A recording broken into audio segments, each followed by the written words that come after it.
we have got so much going on. Obviously, we did a breaking news thing the other day or last night because I did Unseen, and then we had some breaking news come through, which would have been in Unseen, but came out afterwards.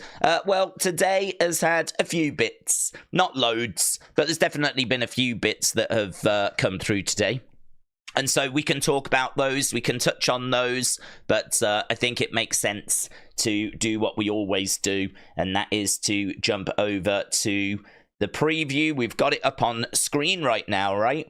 So here we've got Seth Rollins taking on Big Bronson Reed. We've got Bron Breakker defending the Intercontinental Championship against Sheamus. We've got American Made taking on LWO in mixed tag match. So that's going to be Ivy Nile, Chad Gable against Zelina Vega and Rey Mysterio.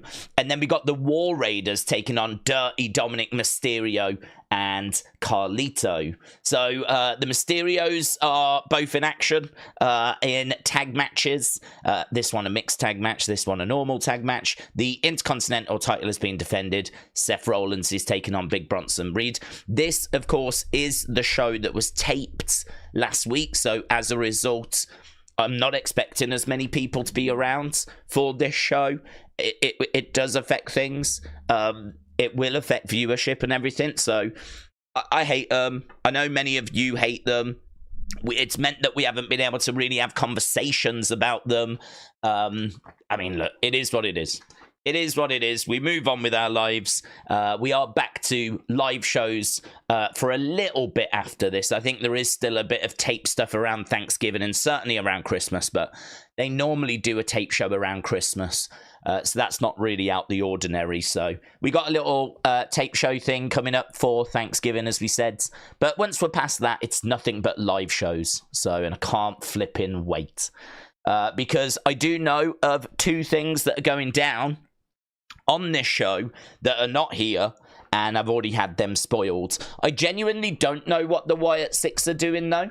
I don't have an answer for that. If anyone's like, do we know what the Wyatt Six are doing? I don't want to know, right? If you know spoilers, I ain't interested, right? We're about to find out, about to watch the show so we can enjoy it together. But I do know two things that are going to happen. So yeah, that's kind of where we are in regards to Raw. In regards to social media, I've just been reading the beef. Some real back and forth between Kathy Kelly and Jackie Redmond, and it's very, very interesting. Very, very interesting. It's very interesting because I don't know if it's real beef or not. I genuinely can't tell if it's real beef or not.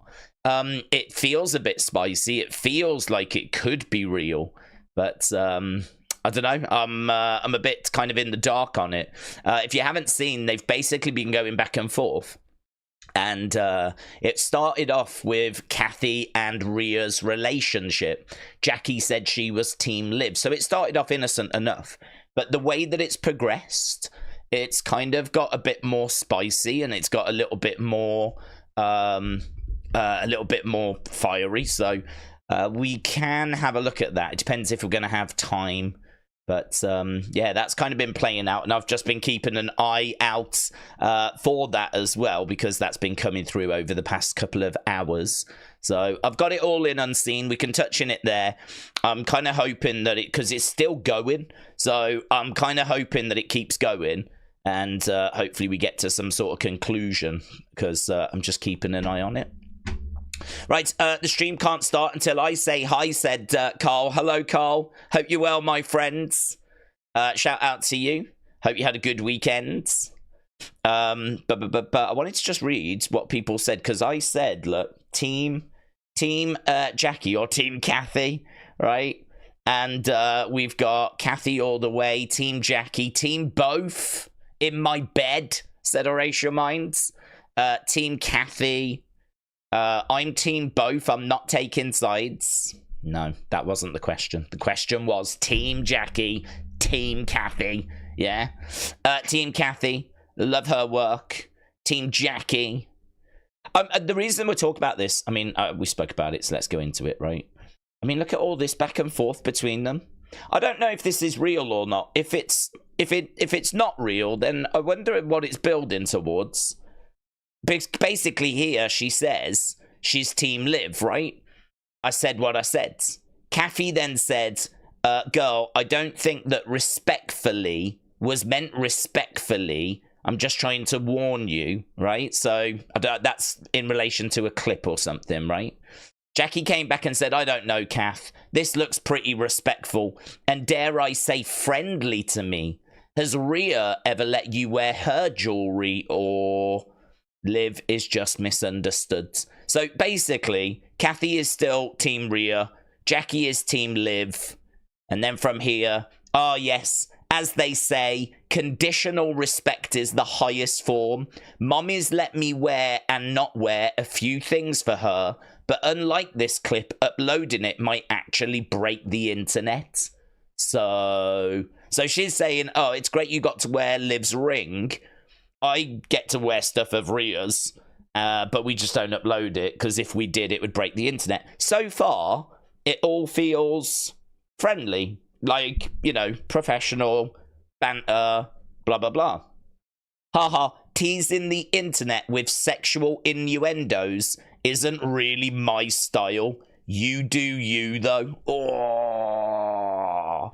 So that bit there from Kathy, where she's like, Mommy lets me wear and not wear a few things, right? So that's a bit of a sexual innuendo. Jackie calling that out, saying sexual innuendos, they're not really my thing. You do you, though. Ooh. Kathy came back, sounds good to me. You stick to shaming women, approval seeking, and then we'll both be in our respective lanes. Jesus! Mate, did you see where we ended up? Did you see where we started to where we ended up? Look where we are now. Sounds good to me. You stick to shaming women and approval seeking, and then we'll both be in our respective lanes. Mate, at what point does this go too far? At what point does this go too far? Jackie said, oh, I see you now. Pretty sure it was me literally days ago saying publicly that this was buried, that we were cool, and that I respected your relationship with Rhea. Should have ended there, and yet you came for me unprovoked again. I don't know. Seems pretty mean to me, Kath. I'm done. And I think that's the last we got, which was like 3 hours ago. She also posted this 2 hours ago, saying 3 days ago, as for Kathy, her and Rhea have got their own thing. I respect it. I support it. I think it's great. So that was what Jackie said 3 days ago. Haven't seen Kathy Kelly's response to this. But it's this comment here from Kathy. This sounds good to me. You stick to shaming women and approval seeking, and then we'll both be in our respective lanes. Mate, you can't ignore that. You can't. There's no way that you can ignore that. That's fiery, isn't it? So it's funny actually, because we've spoke a lot about the politics of wrestling. We've spoke a lot in the past about how there's people trying to be the top person, and how there's a lot of jealousy and bitterness, and you've got to be really thick-skinned to be in the wrestling world. It's actually a side of it we don't talk about, but you know, everyone's battling to be the person. You see, the thing with sport, UFC, it's in your hands. You know, you win your fights, you will be the top guy or the top girl. But in WWE, someone is making that decision for you. You could be the best wrestler. You could have an amazing look. You could be great on the microphone. But if the person that's booking doesn't think you're the person, you ain't going to be the person. And that is where it becomes quite difficult. And I did think about this when it came to Kathy and Jackie, because, you know, who hosts the kickoff shows? Who gets to do the post shows at the PLEs? Who is going to be the backstage person for Raw on Netflix when, you know, when we do that? Like, who is getting the opportunities, and who is the one that's always being kind of second second best or being left in the dark a little bit more. And, you know, that can breed, if you think that you're missing out on opportunity, that can breed a bit of resentment, which, you know, listen, they're all professionals. They got thick skin. There's no reason for that to really ever show itself. It absolutely exists. It absolutely exists. But there's no need for it to show itself. And the reason why we talk about this is this just a bit of fun between these two? Is this just them, like, saying, oh, should we wind the internet up? Should we make the internet think we've got some beef, right? Is it that? Or is it that they are letting some of this resentment show through? They're letting some of this kind of start to show. It's got absolutely nothing to do with them being women, if we end up on that conversation.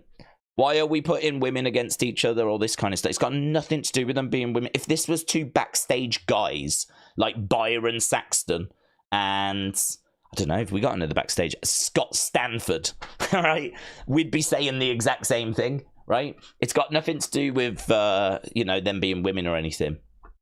But it's a case of trying to work out, is this story? I mean, I don't think it's building to any. I don't think we're building to Survivor Series. Unless we're doing a bit of a Raw SmackDown thing. Could it be that? Could it be that we're doing it at this time because we're just trying to really make the Raw and the SmackDown teams even more divided? We know there's tension between the GMs. So is that now showing itself in the backstage announcers as well? Are we going to start seeing, like, Corey Graves and Wade Barrett going at it or something? Is that going to be something we're going to start seeing as we get closer to Survivor Series? Like, this is why it's really interesting. I genuinely don't know what is behind these comments. So, yeah, interesting. Kim Shane said, Kathy is always working out. Jackie is always on IG talking about food and hockey. Daze, thanks for all you do, and thanks for wrestling internet world. Lisa, shout out to you, my friends. Appreciate the kind words. I really appreciate all the support as well. Just stepping away from that drama, which, as I said, was kind of taking a bit of my attention away at the start of the stream. I think you can see why now. But yeah, it was a really great weekend. Thank you to everyone that joined us for the Tyson, Jake Paul fight, you know, considering we could only cover that for a short period of time because of SmackDown. It was great to see so many people around. And then, of course, UFC, which was a big show. We were able to give that more time, and it was really great again to see so many people around. And now here we are for a taped Raw, which I got to tell you I'm a bit worried about because, obviously, you know, Raw, it's important for the channel. We only get one a week. This one's taped. I've had a load of people saying, I don't know if I'm going to watch tonight. It's taped, blah, blah, blah. But it's still great to see so many people around. So, yeah, the channel is nothing if not for your support. And your support is greatly appreciated, of course. So, thank you. Shotwave said, I wonder what Cody meant by a big surprise at WrestleMania 41. Well, he is kind of implying that no one knows where that is going to go. I don't know if he's just hyping it up and it's going to turn out to be, because he can say anything now. He can say, you guys, it's going to blindside you, all this kind of stuff. But, like, we might end up getting there and it might just be him against The Rock because, you know, who's he talking to? He might not be talking to us, the hardcores that have spoken about so many different matchups. He might be talking to the kids. He could be talking to the 8-year-olds, the 10-year-olds, you know. You're not going to see this coming. You know, they might not be thinking about The Rock. They might be thinking it's going to be Solo against Cody, you know. Maybe The Rock is out of sight, out of mind. And maybe he is... I don't know who he's talking to. If he's talking to the hardcore fans that are on the internet that have speculated pretty much every match, I don't see how they can give us anything that's going to really surprise us. You know, if we end up with him against John Cena, well, that is certainly not a match I'm expecting. But, you know, what he's doing now is he's getting us to talk about it. I think he's muddying the water. I think he's doing a good job of making us second guess and triple guess. And at the end of the day, you know, it doesn't really matter where it lands. if it lands up on being Cody versus Rock, well, you know, his comments have kind of kicked up the dust. They've kind of mixed up the conversation. Rather than it feeling super obvious as to where we're going, all of a sudden now his comments have planted that seed of doubt, and it doesn't really matter if there's really anything behind that or not, you know? No one's going to complain if we still end up with Cody versus Rock at WrestleMania, and that is seemingly plan A. Plan B, I've heard, is the triple threat. I haven't heard about him and John. That's not been rumored, but that is where my mind goes. What with it being John's last year, you know, John Cena being in the main event of WrestleMania, his last one, would make sense. Whether they give him night 1 or night 2, I'm not sure, but it would make sense to have him in one of those main events. His last ever WrestleMania match. I mean, that just sells itself, doesn't it? John Cena, one of the greatest of all time, that just sells itself. So I kind of feel like it makes sense to have him in the main event. Don't know if it's Saturday, don't know if it's Sunday, don't know if it's against Cody. Don't know. We have to wait and see, aren't we? But his comments have definitely kicked up the dust. Imagine if Kenny Omega came out at WrestleMania 41 and he attacked Tama Tonga and Tonga Loa, says Mr. Shadesburg. Shout out to you. Connor, hello. Hope you're doing well. Connor says some Raw Netflix premieres. Obafemi, Malachi Black. I think he's still under contract, isn't he? I don't think he'll be free. Roxanne Perez, Joe Hendry. I mean, he could be there, but he's still going to be under TNA contract. Jordan Grace. Her contract's up soon. I'm not sure when, though. Hikuleo or Lance Anoa'i. WWE fan, shout out to you. Kian, hello. Daze, hope you're doing well. I enjoyed Unseen. I can't wait for next weekend and tonight's Raw. Christmas is coming and I am so excited. I'm excited, actually. I'm excited for Christmas. Oh, before we've got stuck really into anything, because we haven't really got stuck into anything, but yeah, before we get stuck into anything, Wrestling Escape Pod tomorrow is like a talent show. So if you are a singer, a magician, a juggler, an artist, a comedian, you do something amazing with sports, be it boxing or American football, you've got footage of it. If you've got footage, like minute, 2 minutes of footage, or say you're an artist and you've got a picture of your art, I mean, obviously it's better if we can see you actually creating it, but we'll take whatever. If you want to show it off to the community, you can do that tomorrow on the Wrestling Escape Pods. I don't know when the next opportunity to do this is going to be. Certainly not 2024. So I've had a couple of submissions already. So we've had a couple of things in. We could definitely do with more. But if you've got a clip or something, you've got some sort of talent or skill, if you're looking for a platform to show that off, you can do that tomorrow on the Wrestling Escape Pods, right? All you got to do is get your clip sent in before like 5 p.m. Eastern tomorrow. So you've got all of tonight, pretty much tomorrow lunchtime. You might even have something recorded anyway. But get it sent over to wrestlingdaze@gmail.com. And we will be doing that tomorrow. And that's our podcast that we do before NXT. It's got its own channel, the Wrestling Escape Pod. So just wanted to mention that because it was mentioned in last week's episode. But what with the boxing, the UFC, kind of all the craziness, it's easy for that to get kind of lost in the shuffle. Lovely. Right, Daze, have you heard Monday Night Raw is going to debut from the Intuit Dome in Los Angeles? I have, Connor, yes. It was a video on the channel, but breaking news video that I put out. Because obviously we've got that Hardcore Championship doing the rounds as well, which is very interesting. Still in the dark as to whether that's getting defended, but Travis Scott did say, give me a date. Like, you know, he was saying, yeah, I'll accept this. I'll take this belt, but give me a date. As if, like, you know, where am I going to defend it? right? You tell me the time, you tell me the place. Where am I putting this on the line? So I got the impression that he is going to defend that hardcore championship. And so he's going to be at Raw. Whether that's his belt or whether that is now the hardcore championship and he is just the first champion, I don't know. I mean, they'll definitely give him one to keep anyway. So that's not an issue. But are they going to use it as a way of launching the hardcore championship as well? I don't know. I genuinely don't know. I'm thinking it's probably just his, but I've no doubt he'll defend it on that first Raw. So we're going to have to wait and see. I don't know. I'm still in the dark on it. But if I was a betting man, I would say that I think it's probably just his belt. He'll defend it, but he'll leave Raw with it. But even so, new championship. Really, really interesting.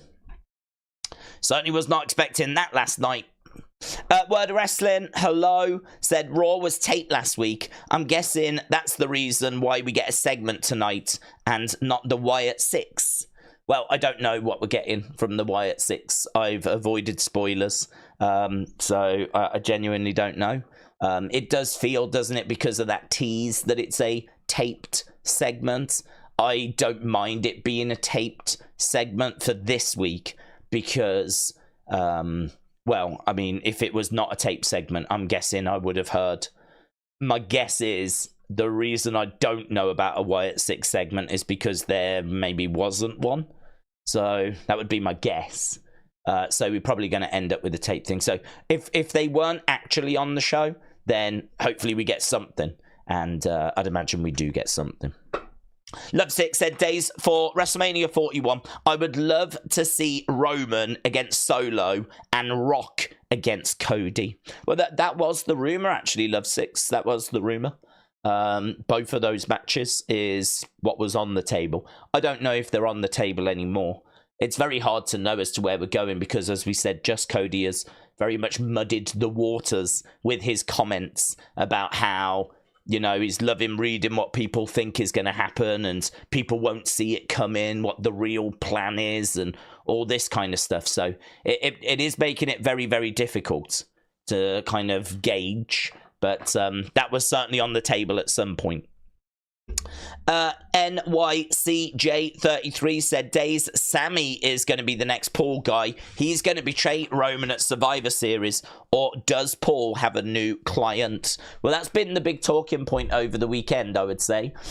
Is this Sammy and his whatever was in his pocket, right? I don't know is the answer. I feel like it's probably nothing. I feel like it's probably not connected because I'm just struggling to see how it would be connected. You know, there is a theory that he might have had Roman's phone and he might have somehow got into Roman's phone. I don't know how he would know the passcode, but perhaps he saw Roman type it in once, right? And so he knows it, right? And so he got into it and then he blocked Paul's number, right? Because he doesn't want the wise man coming back because maybe he's scared that it's going to go back to being like bad, right? He doesn't want that. So there is that theory, which I don't hate because why would Sammy have Roman's phone? Well, he could get it, right? He could pick it out of Roman's pocket, right? He could get it. How did Roman not notice it was missing? Well, you probably wouldn't unless you look for it. And if Roman hadn't needed it for an hour or so, then you know, he wouldn't even notice, right? Then you can say, well, how did he get in the phone? Well, he could have seen Roman's passcodes, right? It's not the hardest thing if they're around each other a bit. It's not the hardest thing for him to catch the code. Why would he block Paul's number? Well, maybe he doesn't want Paul coming back because he's worried if Paul comes back that it's going to take the group back to the bad days, you know? He's loving the energy right now. He's loving the vibe. He's maybe worried if Paul comes back, it goes back to being as it was. So that would be the motive. Why did he chuck it on the sofa? Well, he didn't want Roman's phone on him. So, you know, he did what he had to do, and then he chucked it on the sofa. I don't hate that theory. It's not. I kind of, if it goes that way, then okay, it's all right. I don't hate it, but it's not a theory that kind of like, oh my god, this is the greatest thing I've ever heard. You know, it's not a theory that I lose my mind over or I'm like crazy about. But that's one of the lead-in theories. One of the other theories is that as soon as he saw that Solo's music had hit, he knew that they were going to go to the ring, and so he decided to empty his pockets. So he, you know, why he had to do it there and then, you know, why he threw his own phone on the sofa when, you know, he easily could have just put it onto a table or something, like, instead of chucking it onto a sofa. Why he felt the need to do it whilst the segment was being filmed. I've got a bit of confusion around, but those are just a couple of theories, you know. The other theory, of course, is that Roman, it's got nothing to do with Roman, and the reason Roman couldn't get a hold of Paul was because Paul's just changed his number, and but it's just going to turn out that Paul's got a new phone. He'll end up getting it, and then he'll get a hold of Paul. There is another theory, and that is that Paul Heyman has changed his number, and that he is now with a new client. He is now with someone new. So, I mean, there's a couple of, you've got the Sammy situation, you've got the Roman situation, because they both involve phones, they're kind of connected. It's hard to put it all together to know exactly what's happening, but I mean, what I'll say is it's interesting. Yeah, I can't quite make out where they're taking the story, so it's interesting. And let's see. Friday will definitely be interesting to see where it's going, where it's leading. All we know at the moment is Roman tried to get a hold of Paul and he can't do it. That's all we know for certain, is he tried to get a hold of Paul and he couldn't do it. The theory that I wasn't keen on was the fact that Roman was using Sammy's phone. Like, that to me is too much of a stretch, because how it would have to be the same phone, same case, same wallpaper, same apps. The numbers would have to be saved in this under the same kind of. You would just know. If I was using someone else's phone, I would be able to tell straight away, unless they had set it up to look exactly the same as mine, which would take a lot of time, a lot of effort, and I just don't think that's something that's realistic. So that one I'm really struggling with the idea that Roman was using Sammy's phone. I don't buy that one. But there's a couple of things that are on the table there. We'll obviously find out, I think, more Friday on that one, when we'll see Roman. I don't think we get development there tonight. We could do, though. Sammy is technically a Raw superstar, so we could do. Gang Bang Niner said, will OG Bloodline be on Raw tonight? I don't know, because they're not announced. I mean, Sammy might be around because technically he is a Raw superstar, so he might be around, but I've not looked for spoilers or anything. I've only got the official preview, and OG Bloodline are not mentioned. I've got a TV in my pocket, and I am going to throw it on the sofa, because if I don't, my mum will be cross tomorrow, as she won't be able to watch BBC Breakfast. Can we discuss that, says Nick Butcher. Sure. How big's your TV in your pocket? I'm guessing it's not a 32-inch. I'm guessing it's probably like a mobile phone. Do you share a mobile phone to watch TV on? Please respond. Steven said, I hope you're okay. I think that WWE WrestleMania 41 will be Cody against Stone Cold. Wow. And no, I haven't seen that. You're the first I've seen predicting that. CM Punk against Seth. What time is Survivor Series War Games? I think it starts a little earlier. They're starting them a little bit earlier now, so I think it's like 6 p.m. start time in Eastern, which is like 11 p.m. UK time. So, yeah, it's a touch earlier. And obviously you'll have the kickoff show before that as well. So we've still got a little way to go until we get to it. It's still 12 days away. But they'll have it all set up, all the countdown shows and everything on YouTube. But it's roughly around that time. Mr. Leonardo said, Daze, I know War Games has been the last 2 or 3 PLEs, but do we miss the multiple traditional Survivor Series elimination matches? I know that I do. Yeah, I do. Do you know, I'm not a fan of War Games, which disappoints people sometimes. I just think War Games for me is quite a brutal match, a savage match. I suppose if I was to explain War Games, I would say it's Drew McIntyre against CM Punk, right? But with more people and 2 rings. And I think if you kind of have that in your mind, the brutality of Drew and CM Punk, but add more people and make it 2 rings, then compare what War Games tends to be that we get. You know, the War Games we've had, like for Survivor Series, have been more watered down affairs, right? They haven't been as brutal as what we saw from Drew and CM Punk. I mean, War Games really did used to, I mean, it's in the name, it's war, right? You kind of get those comedy fun spots, you know. The way I sum up War Games is EO being in a trash can and jumping off the top of the cage, which I really hated that spot. I really hated that spot because that would do EO just as much damage. You know, that is just a EO kind of, I mean, imagine being in a trash can. It's funny because, like, sometimes you put a trash can on someone and then you hit the trash can with a kendo stick, right? To, like, hurt the person in the trash can. Well, imagine being in a trash can and then jumping off the top of a cage. Like, that ain't gonna be fun for the person in the trash can. Like, but EO no-sold it. And it's a nonsense spot. It's just one of those spots that you have to kind of turn your brain off to and just go, okay, you know? But that, to me, sort of embodies where War Games is now in 2024. Like, to me, that embodies... And actually, I think that was more of a spot in NXT, to be honest. But the War Games for Survivor Series is exactly the same, right? It's a lot of spots. It's a lot of spots.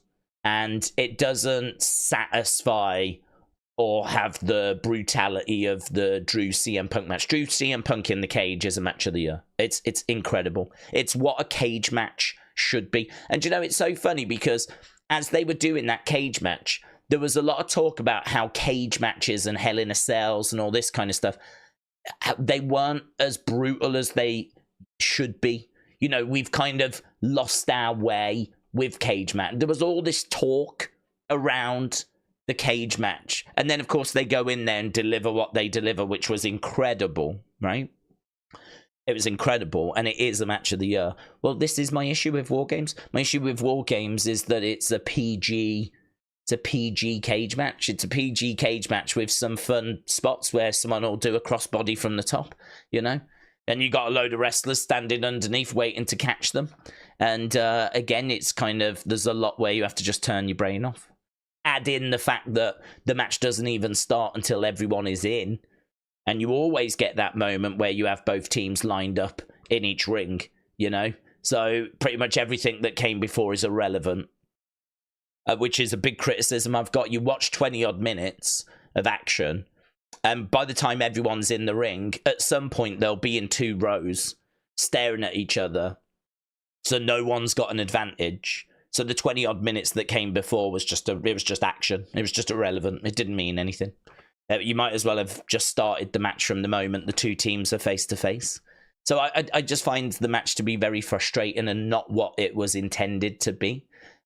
Whether we can turn that up a little bit this year, I don't know. I mean, certainly I'm more interested with it being... I think part of the issue has been in the past that we've chucked a few people together. And it's, you know, there's not really any heat there. This is a proper story with Bloodline. So I do feel a little more optimistic this year, to be perfectly truthful, because I think Bloodline deserves War Games. And sometimes, you know, that old adage of we just create teams for War Games. Well, we haven't quite done that. I know that we might have shoved in Big Bronson Reed, who isn't family, right? And that means now we need a 5th person for Roman's team, who is more than likely not going to be family. Outside of that little bolt-on, like, the rest of it makes sense, doesn't it, as to why we would have Bloodline inside War Games. So I'm honestly not like massively down on this year's. I've made my point about War Games every single year, even when it was in NXT. I'm like a broken record. I've been saying this for ages. So would I move away from it? Yes, I would. I would move away from it. I'm much more into the idea of doing traditional Survivor Series matches, and anyone that survives goes into a Battle Royal at the end. And so you actually end Survivor Series with a Survivors Battle Royal, and the winner of that Battle Royal then gets a title shot, a world title shot, not a mid-card title shot, a world title shot. And I think that way, all the matches not only have their own story, but who survives matters. If you get eliminated, not only are you letting your team down, but you've also lost the opportunity to go into the Battle Royal at the end of the show.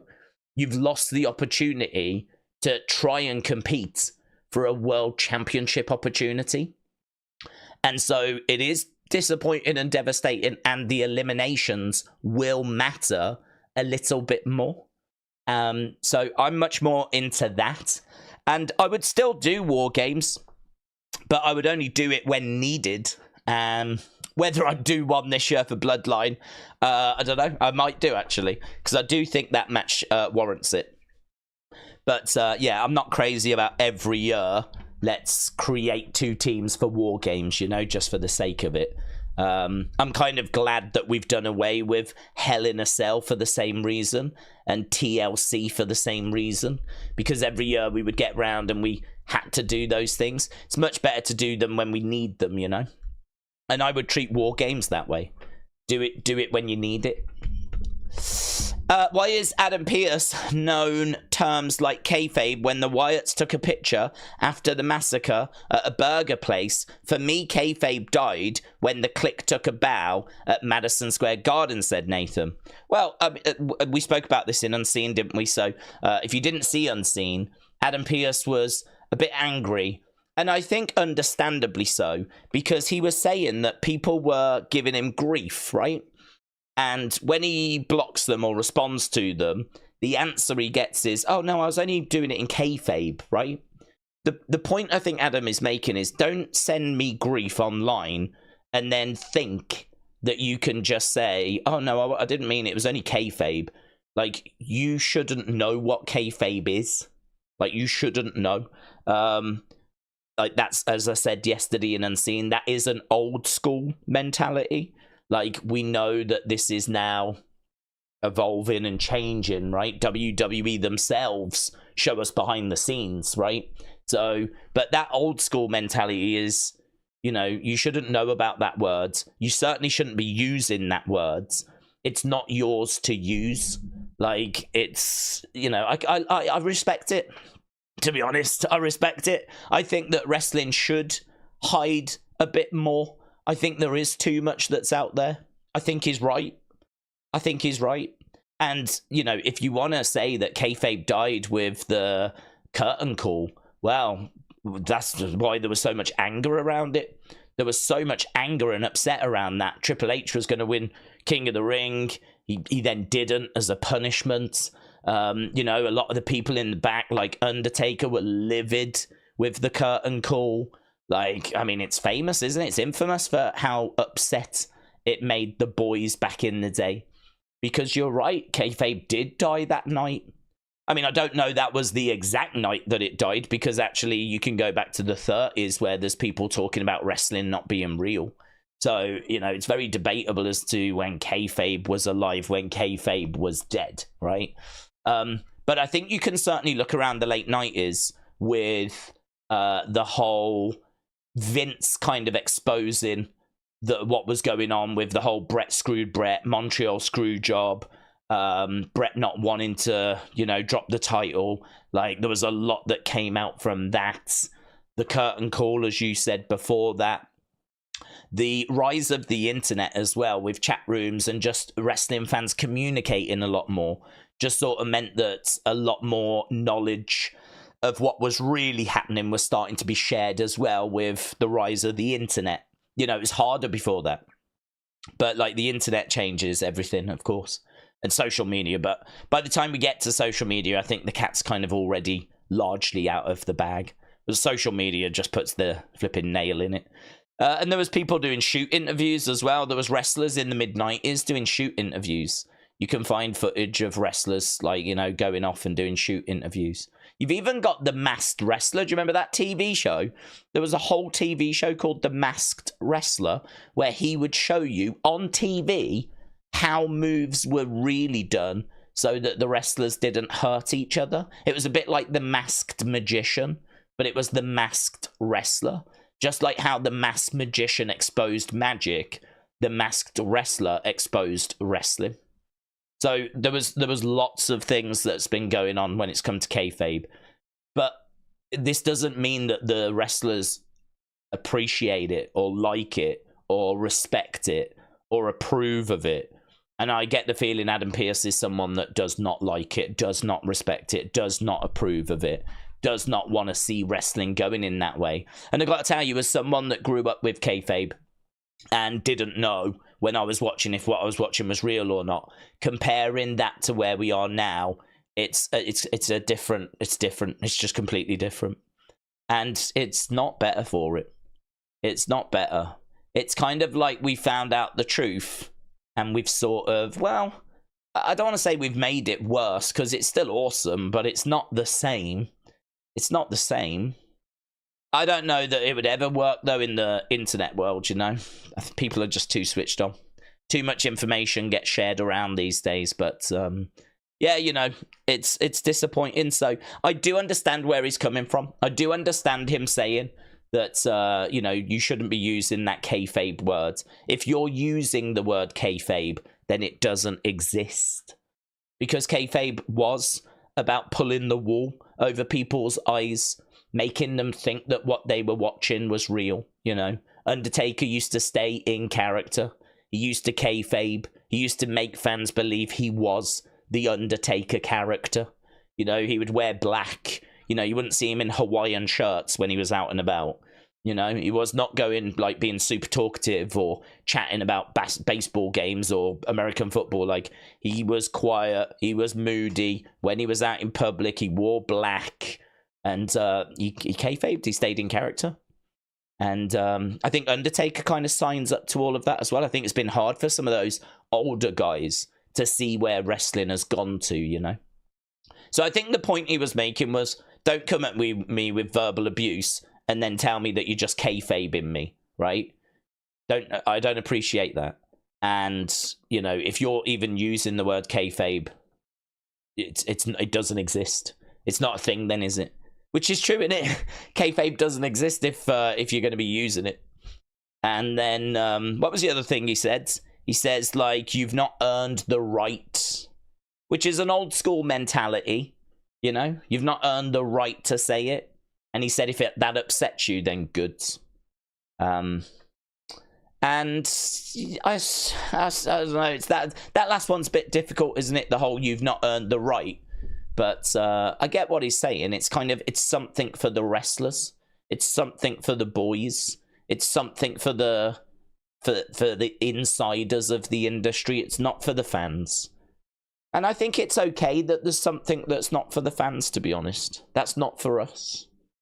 The only problem is, as we've said, it is now, because WWE show us all behind the scenes and we see people that, like, having matches and then backstage hugging, going, oh my God, thank you so much for that. You know, we see stuff like that. We see, like, you know, these people that hate each other being pictured together. And I mean, it just is what it is. It's just the modern world, isn't it? So it is changing. It is evolving. I think that his mentality is dying out. I do think it's a bit of a shame. And actually, Undertaker says he doesn't think that people these days know how to protect their characters. And the people these days, like, struggle with kayfabe, actually. And that kayfabe has kind of really lost its way too much. That's a criticism the Undertaker has. But again, he's an old school head, isn't he? He's someone that would like to see it go back to how it was, but them days are done. I don't think you can get this cat back in the bag, unfortunately. But I don't massively disagree with him. Like, I lived through Kayfabe, and it was brilliant. It was really fun. Daze, I'm wondering, how would we book Cena's final run from start to finish? It's a bit too big of a question, I'm afraid, my friend. I mean, what I would do is I'd definitely get him number 17. I would definitely have him try and not succeed. I think, you know, what you want to do with Cena is you don't want him to just have everything come easily.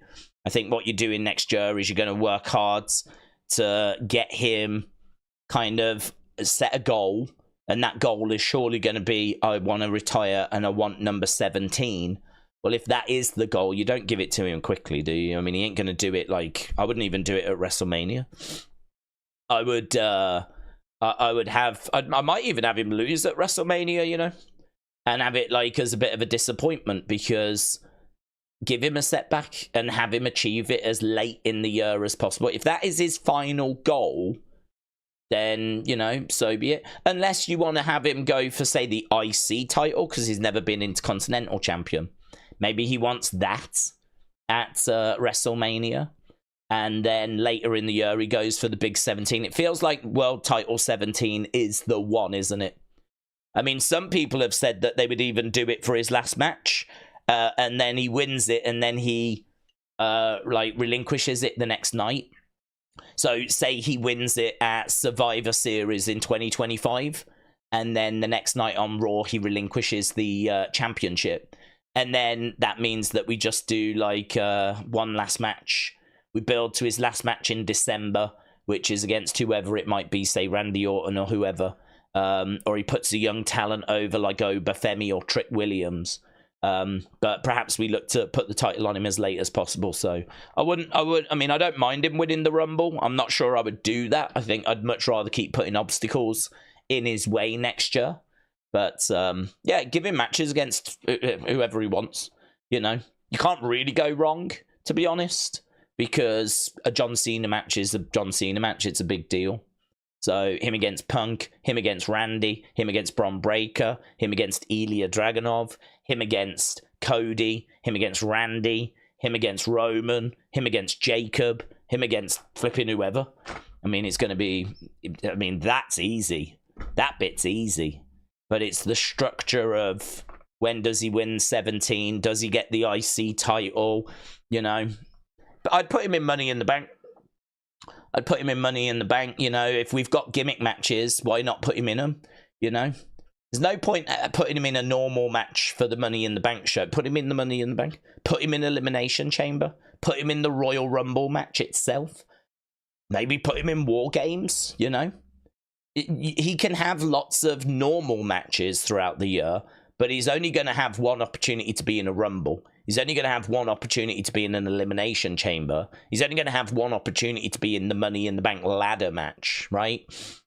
So I'd put him in all those gimmick matches. I tell you, it'll be heartbreaking, though, imagine if he picks up an injury. Imagine if, like, you know, his body's not used to it. We probably do need to have it in mind that he could pick up some sort of injury, you know? That would be horrific. I don't know what they would do if he got injured in a Money in the Bank ladder match and then he was out for the rest of the year. I'm guessing that would then mean that he would just have to do his, like, you know, little... I don't know what he would do, because I'm guessing he's delaying a lot of film projects for 2026. Well, he can't delay them again. So I think we would definitely miss out on, like, some of the matches that we would have had. Didn't really ever think about that. Never really thought about what would happen if he got injured. I am thinking about it now. Big Time Hello said, it's safe to say, well, we didn't see a knockout in Jake Paul Mike Tyson. We did see the SmackDown ratings get knocked out. There was only 1.2 million. That's down 300,000 from last week. Netflix really hammered them. Yeah. Yeah, I think they hammered everyone, didn't they? So at least we know why. I mean, that's all I'll say. A really bad number. I mean, you can't... There's no way of making 1.2, you know, seem like a good number. The only thing you can say is that there was something which was pretty sizable that was going on. Granted, not exactly at the same time, but I think people were seated. I think their mates might have come round and the snacks were in, and SmackDown took a bit of a kicking as a result. I mean, I think people genuinely wanted to watch Katie Taylor, Amanda Serrano. So I know that, because it's not as if Katie Taylor, Amanda Serrano got 5 million views and then boom, we went to 60. I think, didn't Katie Taylor, Amanda Serrano get 40 to 50? So actually the increase from that to Jake and Tyson wasn't that big. It went from 50 million to 60 million globally. So there was an increase, right? But it was, all things considered, not we shot up 40, 50 million.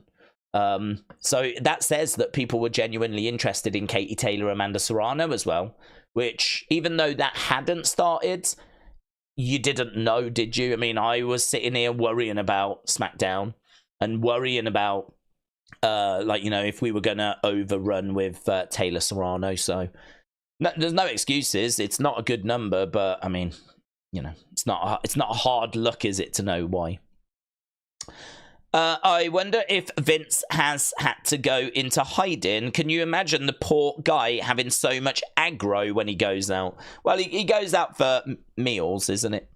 He goes out there's footage of him going out for meals in New York.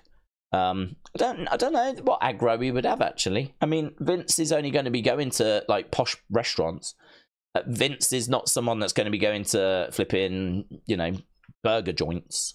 He's going to be going to the finest restaurants. I don't think there's going to be a load of people in there that are going to be hassling him. There's going to be a load of businessmen and whatever in there, so I don't know. He ain't someone that I think is going to be going around to the shops. I sort of feel like Vince's world is a different world. I just don't think you're going to be out and about and you're going to bump into Vince McMahon. He's going to I would imagine private clubs and private parties and different meetings and different restaurants, but really high-end restaurants. Normal folk like you and me ain't going to bump into him, so I don't know. I don't know that he's in hiding. I know he goes out for meals. I've seen a couple of different bits of footage of him going out in New York. One of the last times we saw him was when he was over in Saudi Arabia with The Undertaker, going over for when that experience opened up. So again, I'm not sure you're going to bump into him in the Walmart or a Target. King Gamer said, Daze, I wonder how you would... Oh, he answered that. Mike said Bruce on his podcast had a funny story about him and The Undertaker. They got lost driving in the hood. They were in their gimmicks. An Undertaker scared the beep out of people that were trying to intimidate them. Oh, that is fun. I do like Bruce's podcast. I like Bruce's podcast because I've said before, I don't know if we're ever going to get a Vince McMahon book or a Vince McMahon memoir or a Vince McMahon not a podcast, but I mean even just getting Vince McMahon interviews is very rare.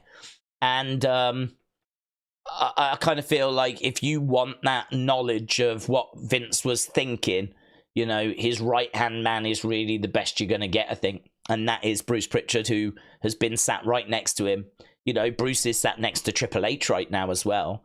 He is the right hand man. And he was there throughout, the kind of 80s. I don't know when he first came in. I want to say it was 87, something like that. But he was there all the way up through till Attitude Era. And then he gets fired, but then comes back a few years later. I think he missed WrestleMania 8, but he was back around for 9. There's a couple of little gaps in there. They're not huge. The biggest gap was the 2010s. That was kind of a big gap, but he came back before the pandemic. So, he is the guy that helped put the Firefly Funhouse together. He will be able to tell us all about Bray and The Fiend. And the only problem is, since he's been back, he's not been revealing anything really to do with modern wrestling. And of course, he's been way too busy as well. I hope that he retires in a few years and then he can like bring us fully up to speed with everything that went down during the pandemic, during Vince leaving, everything to do with Bray, all of this stuff, you know.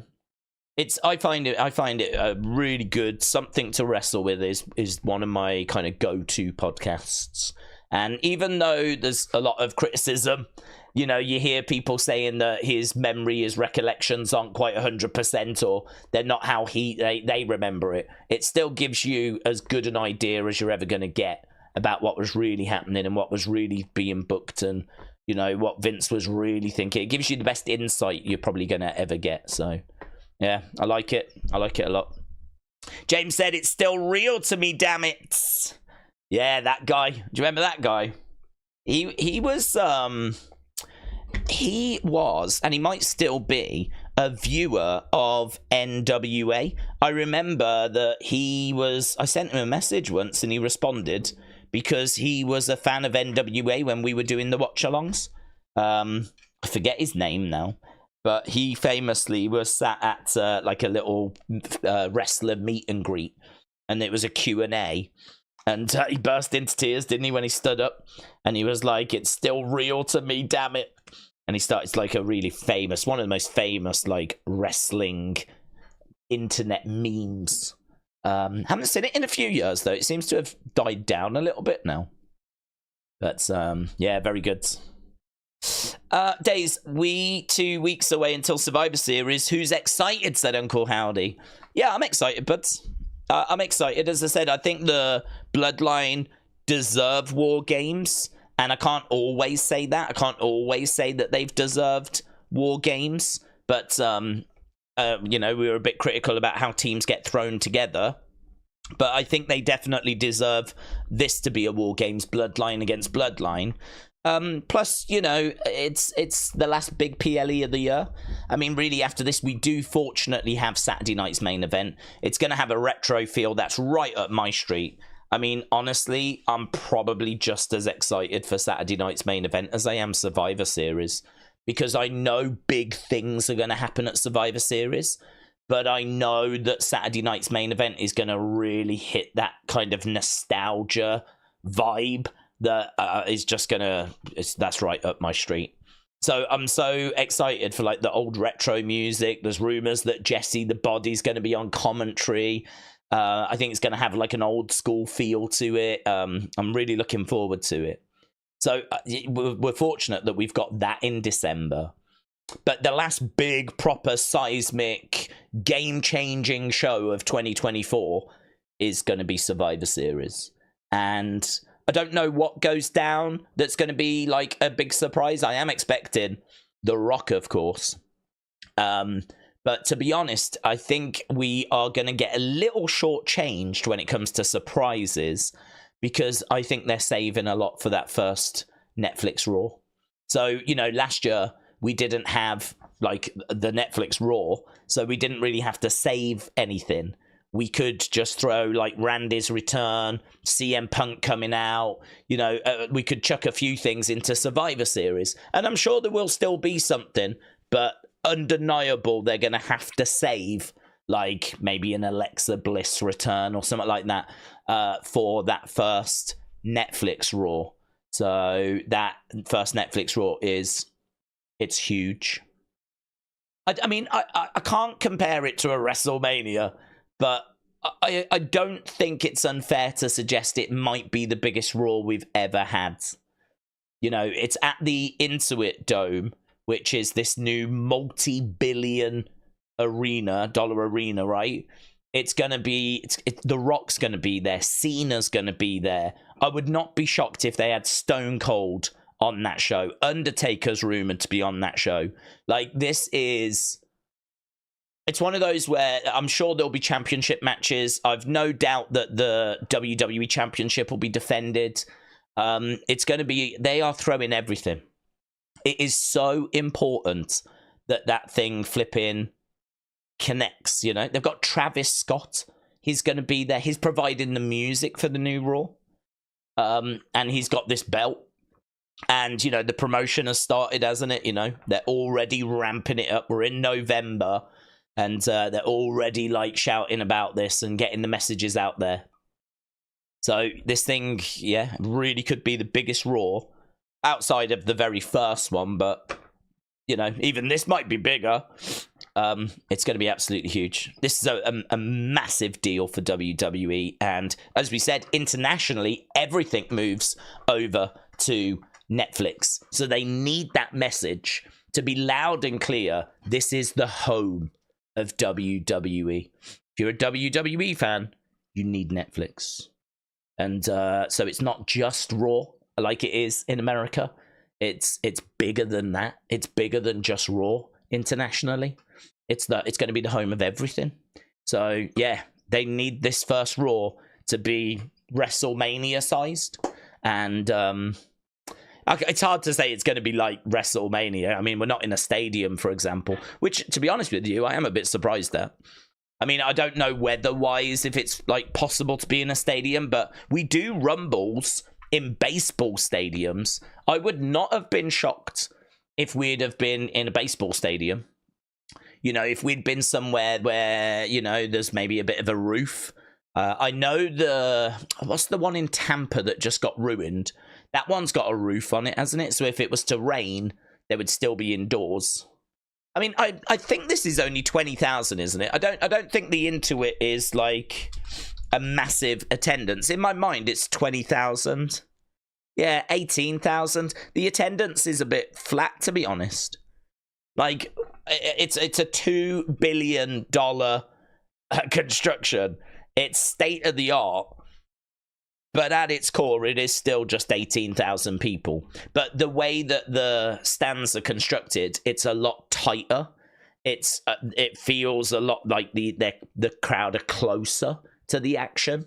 And so, you know, the way it's all been designed, it's like state of the art. It's a 4K, 38,000 square foot display board. It's like the biggest display board in any arena. I mean, it's an amazing venue. So if you're going to be in an arena, being in this one is about as good as it gets, to be honest. But yeah, honestly, we could have gone into like a baseball stadium. We could have gone somewhere that's got a bigger capacity. I'm not down on it. I'm not down on this at all.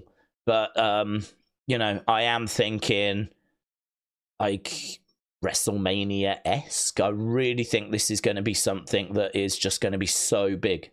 So monumental. I mean, just make sure that you have got the date saved. You do not want to miss that Raw. Matty Boom said, I am so happy that I didn't see any Wyatt leaks. Yes.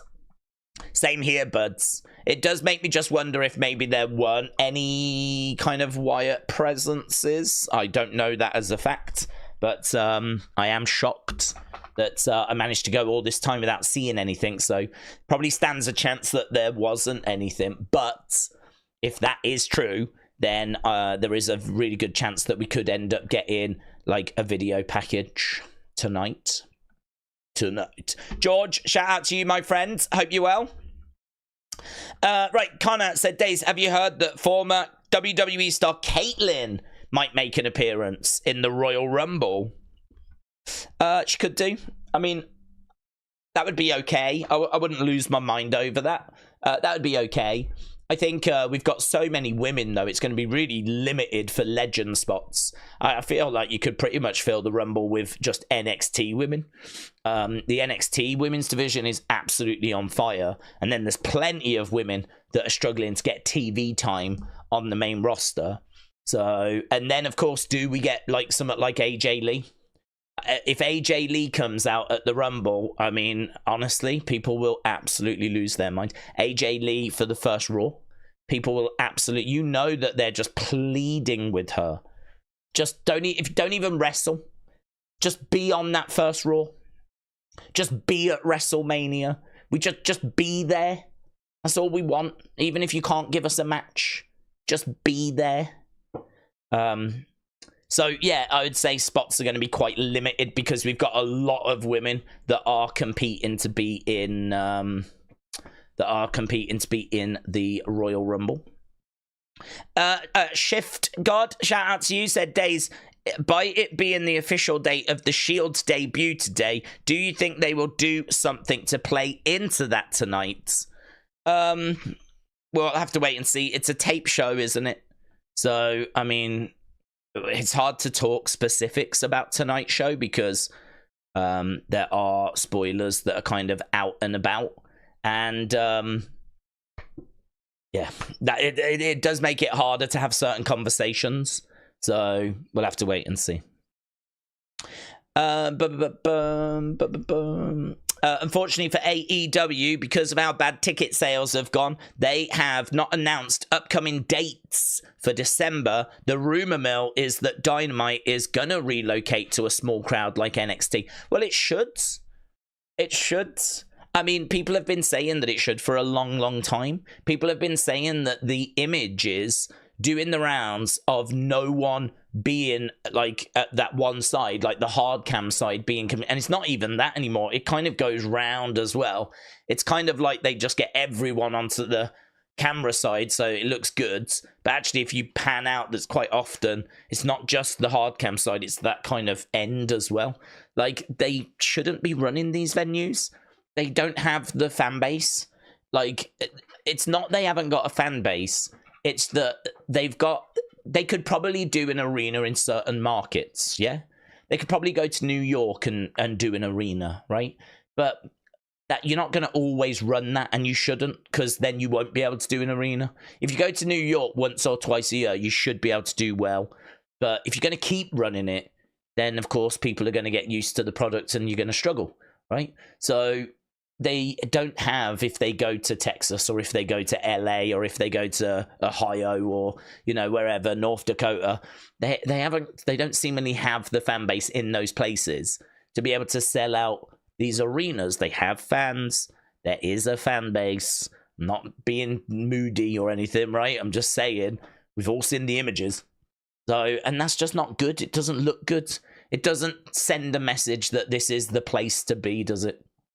Doesn't send the message of like, oh my god, yeah, this is where you want to be. This is where you should be. You can't, if AEW in town, you don't want to miss it, you know? Look at how fun and exciting it looks. That ain't the vibe you get when you see them pictures on social media. And so I think the message kind of has slowly been getting through that this is a company that is kind of in decline. And so the ratings have been going down, attendance has been going down. If they're going to turn it around, run a small building and make it full, vibrant, loud. I mean, ECW is loved. And they ran the ECW arena. And look how great, like, you know, it's been with NXT on the road. It's looked brilliant. So they should have done this ages ago. You know, though, as soon as they do it, if they do it, there'll be a load of people saying that they've taken an L because they're admitting that they can't run big arenas anymore. So that's an L for AEW. And, you know, it's a shame, really. It's one of those where they're damned if they do, they're damned if they don't. And that's just not really fair. I kind of feel like if I put myself in their situation, there should be a right thing to do. There should be a right way forwards. Do that because it's the right thing. And I think the right thing would be smaller arenas. I think that would be the right thing to do. So if they do it, I wouldn't be down on them for doing it because I think they're doing the right thing. So we'll have to wait and see. But if they can get that kind of small arena energy, excitement, this is the place to be, that's what they need. That's exactly what they need. George, shout out to you, my friends. Really appreciate the support, dudes. George Mann said, I tried to donate a few streams ago, but the bank called me, and they asked why I was giving you so much money over the past few months. I've switched card. No one is going to stop me giving you money. George, I so appreciate it. I mean, that's horrifying if the bank are contacting you because you've been so supportive. So, you know, hopefully that made you think about, like, donating so much. It's really appreciated, but we never asked for it, and we certainly never put pressure on people feeling like they should do that, you know? So, George, I appreciate it. I love the little salute at the end as well. And it all goes back into the channel, you know? It all goes back into helping. And, yeah, just really appreciate it, man. But please be careful. You don't want the bank calling you ever, right? Unless it's because you've won account of the year and you're getting a bonus, right? Which I don't even think's a real thing. Whenever the bank calls me, it's bad news. But shout out to you, my friend. I really appreciate it. And I hope you are ready for a really fun episode of Raw. Again, if you've avoided spoilers, it should be good. In fact, if you've avoided spoilers, it is going to be good. Because we know that this is going to be a good show. It's just we also know a lot of the stuff that's going to happen in it. And a lot of the stuff that's going to go down in it as well. So, George, shout out to you, my friends. Appreciate it, dudes. LS Dub said, I don't care that AEW are going to smaller venues. It's basically them admitting defeat. If NXT ran Full Sail for years, made it look fantastic, then AEW can do it with a limited fan base. Yes. I agree. I think go to a smaller venue it's not about defeat. It's about making your product the most exciting thing you can make it. And it's got to be better to have the crowd that you've got go into a smaller venue. I completely agree. Undercover Manager said the truth is AEW have no venues booked for January. They have cancelled the Collision taping in December. They're sending people refunds. So something is happening.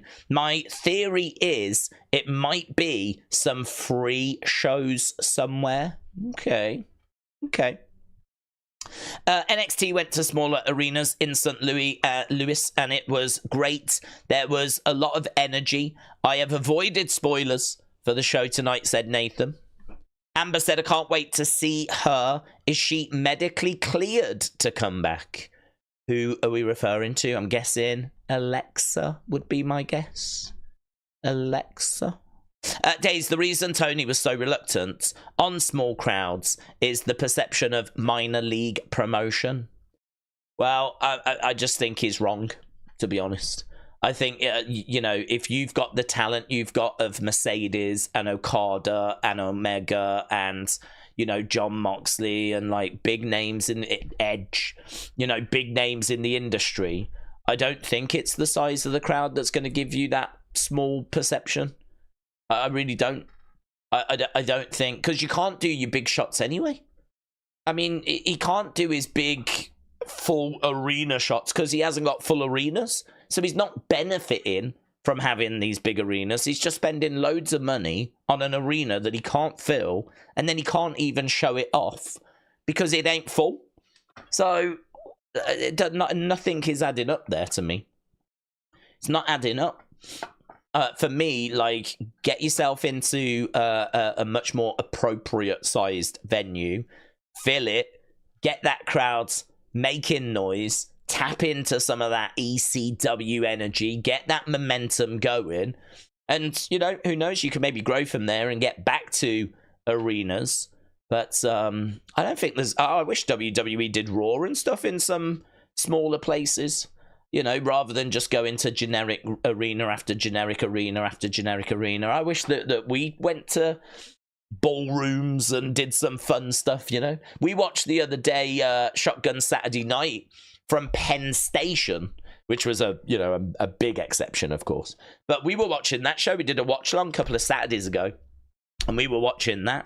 I so enjoyed that show. I mean, the wrestling that we got was nothing to write home about, but it was just so different. You know, taking wrestling out of, like, normal arenas, putting it into a different space. We don't do that enough. We really don't. Because wrestling is just people fighting in a wrestling ring, and a wrestling ring can be set up flipping anywhere. We see it in people's literally back gardens. Like, we see them set up in, like, fairs and... you know, inside circus tents, and you know, you could put a wrestling ring anywhere. In fact, we did put one in, like, a tent when they did Download Festival. Imagine that. Imagine if we did a flipping festival. But NXT actually did Download Festival. And so you could actually go along and watch, like, NXT. And see, like, NXT footage from a music festival. I just think that wrestling's got so kind of money orientated. It's always been money orientated, but it's got to the point where WWE is so big now and there's so much interest in it. You can't really get it out of arenas because there are 10,000 people that want to watch it, each Raw and each SmackDown, you know? So unfortunately, the success of it means you are quite limited now as to the kind of places you can run, but I wish there was more variation. It would be really cool to see it go into some different spaces, but you see, this is the advantage that AEW have got. Everything that I'm complaining about with WWE being too big to go to some exciting places, AEW have got the ability to do that right now. They could be going to some really different places and spaces and putting on a product that feels completely different to Raw and to SmackDown. More interesting, less generic. And he's not doing it because he's worried about small promotion vibes and all this. It's the wrong mentality. I think he's wrong. As I said, I think there should be a right way forward with this. And for me, it would be going into those spaces. But I ain't the first voice to be saying that. I ain't going to be the last voice to be saying that. If you listen to a lot of people, they're saying that, saying the same thing, you know. Get out there. Get into some of these other spaces. Daze, I saw an amazing pitch by a WWE writer on social media saying that NXT should explore the Hammerstein Ballroom. Yes. Another pitch is imagine NXT in a shopping mall. Yes. Let's do it. Let's do it. Hammerstein Ballroom, not so bothered about. I would do the Manhattan Center because of it being the first Raw. If NXT do the Manhattan Center, I'm going.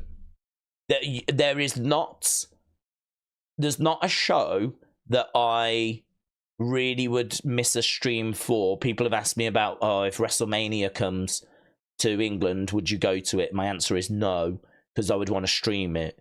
But there is just one building that I would love to watch wrestling in. And ideally it be a WWE product, because I know there are other promotions that run shows there. So you can go and watch some wrestling there. If I end up having to do that, I'll end up having to do that. But I would rather it be a WWE product. And NXT would be fine, absolutely fine. And that is the Manhattan Center. Manhattan Center in New York, not far from Madison Square Garden, is where the first Raw was, the second Raw, I think the third Raw. They do move to other places in 93, but the bulk of 93 comes from that room. It comes from the Manhattan Center.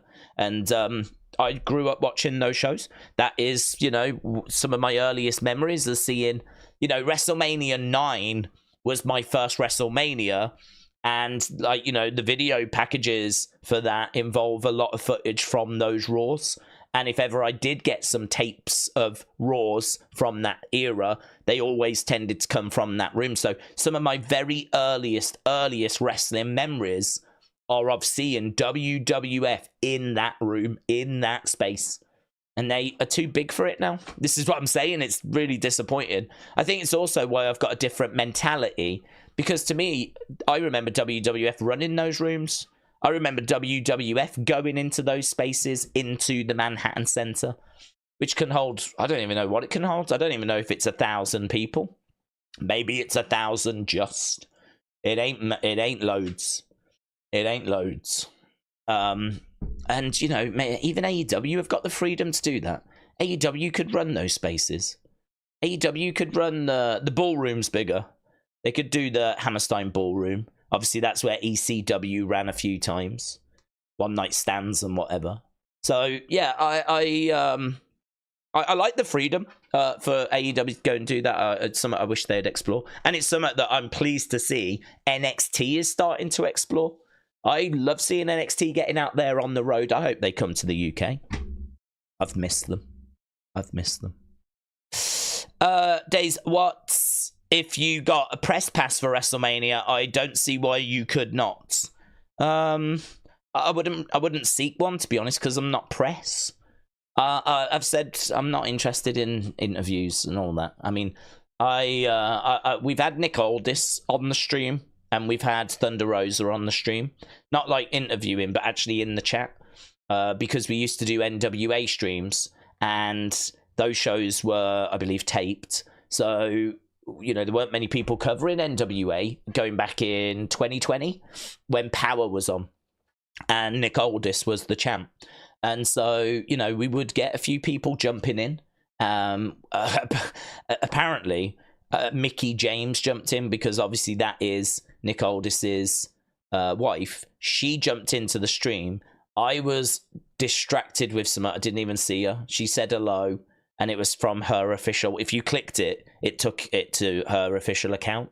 So I sort of feel like, you know, how difficult would it be to drop a DM and go, listen, thank you so much for coming on. Really appreciate it. If ever you get a spare few minutes and you want to do a quick interview, I know the community would absolutely love to hear from you. And, you know, how hard would it be to do that? I don't think it'd be that difficult. I'm not saying that they would have said yes, but I'm saying, I don't know, if I sent out 20 of those to different people throughout the years, would one of them have said yes? Yeah, probably.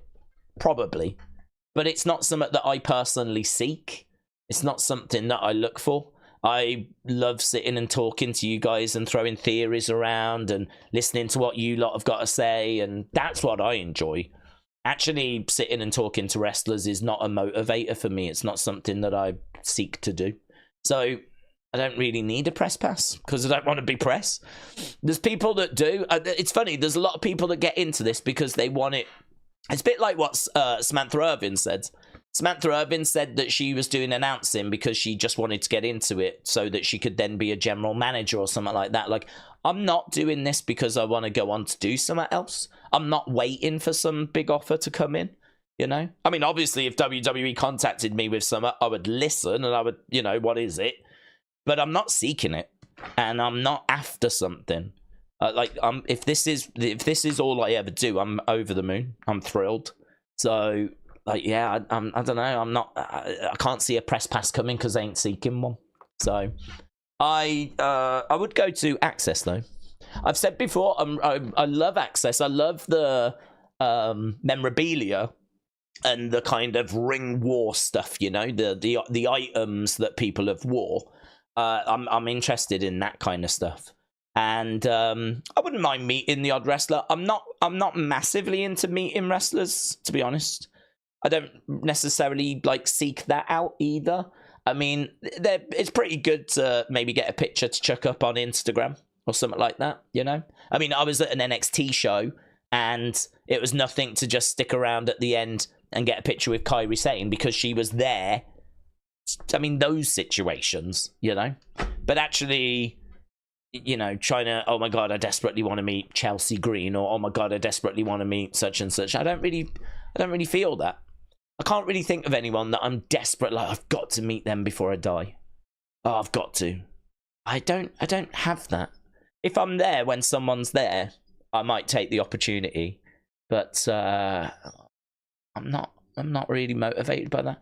I'd much, if I had to choose between meeting a random wrestler or having a look at a load of, like, an exhibition, I can only do one. I can either look at all this exhibition of ring war gear and loads of, like, artifacts from the past, or I can go and meet Cody Rhodes, right?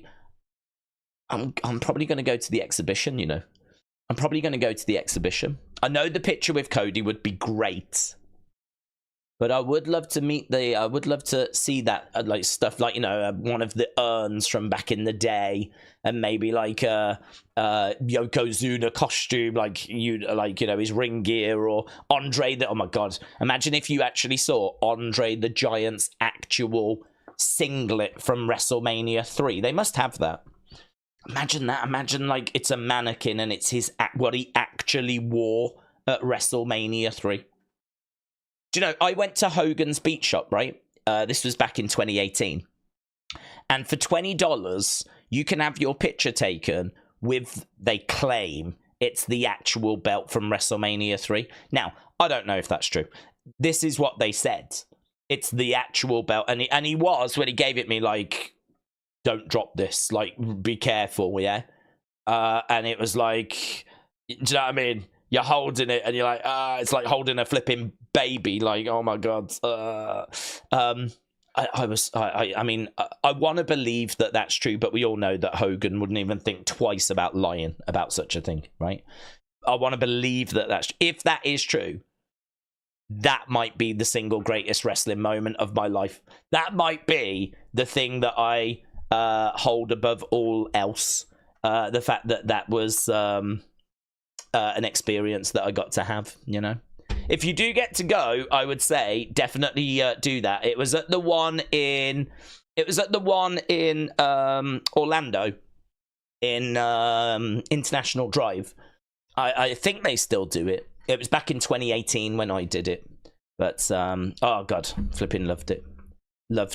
I don't even know where the picture's gone, actually, you know. It'll be on my old phone, definitely. And I will I'm sure put it on Instagram, I think. I'm sure I would have. I think it's definitely in. Actually, there's a video on the channel of me at Hogan's Beat Shop from 2018. It's going to be in that. It'll definitely be in that. So that's like an old toy hunt video of when I went to Hogan's Beat Shop in 2018. And there'll be a picture of me with, apparently, the actual belt from WrestleMania 3. Oh, I'll take that over meeting a wrestler. That was amazing. Daze, there's been an update on the development of 2K25 video game, says Connor. What is that update? Are they not going to bother? Are we skipping it? I missed the toy hunts, says Alex. Yeah, I missed the toy hunts as well, to be honest. I do wish that I'd got a few more done this year. I would love to get one more new one done. I still need to sit down. It's time. It really is. I think my problem was I went to America. I literally spent 2 weeks going to, I mean, I just went to so many Walmarts, so many Targets, so many shops. I've got so much footage. I think I've got an overwhelming amount of footage, actually. I think I've got so much footage. It's one of those where you're like, I just don't really even know where to start. And I think what I did really well last time was I went out for a few days, then I had a day in, and my day in, I edited what I'd filmed for the past 2 days. And then I went out for 2 days, then I had a day in, and then I edited what I'd filmed for the past 2 days. I didn't do that this time.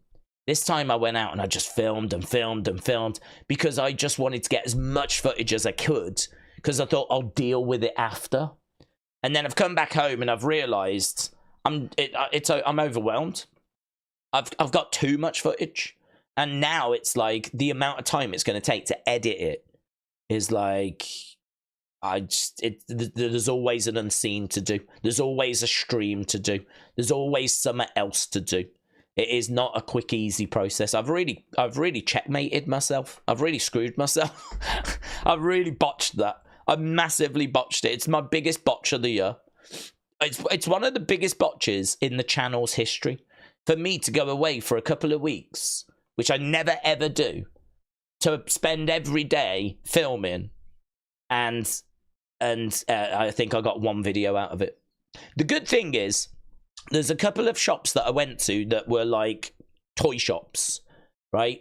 That I can get just that footage together. There's no reason why I can't just get them out. So I should be able to do those. But yeah, that's a big regret I've got, actually. That I should have done better with that. I would like to get to Smith's before Christmas and get a toy hunt in. I'm actually, my brother is around tomorrow. I don't have a car. I can drive, but I don't have a car because I don't need to be paying for MOT and tax and insurance and all that if I ain't using it, right? So I haven't got a car at the moment. So if I need to go anywhere, like my brother is like, he's always up for taking me somewhere. So I might have a word with him and be like, do you want to pop to the shops? So I might, I don't know. I do want to get one in before Christmas, to be honest. Dormouse, shout out to you, my friend. Daze, you're the king of streaming. You care about us and our thoughts. You care about that more than meeting and interviewing celebs. We'll keep you going. LFG Daze. Well, Dormouse, shout out to you, my friends. Yeah, I mean, I don't do it for those reasons, to be honest. It sounds good, but I do it more for selfish reasons. Like, I genuinely prefer doing this. I genuinely prefer talking to you lot than trying to use this as a springboard to go and meet. It's like, I don't have an interest in it.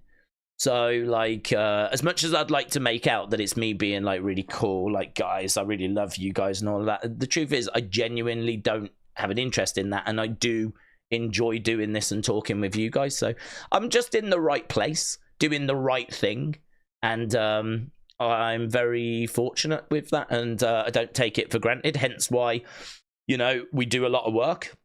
You know, we've got obviously this channel, we've got the second channel. I'm always on Twitter as well, trying to respond and do stuff. We've got the Wrestling Escape Pod, we do the member streams. Like, you know, there's a lot of stuff which we do throughout the week, and you know, that I suppose is my way of kind of saying I really appreciate it. I'm putting the work in. I'm trying to, you know, make sure we're delivering for people. So just, yeah, massively appreciate all the support. Massively appreciate people joining us when, you know, in this day and age, there's so many places that do this kind of stuff now. You know, we were around, I think, really before it kind of exploded. I mean, we've been doing this since 2018. The channel's been here since 2016.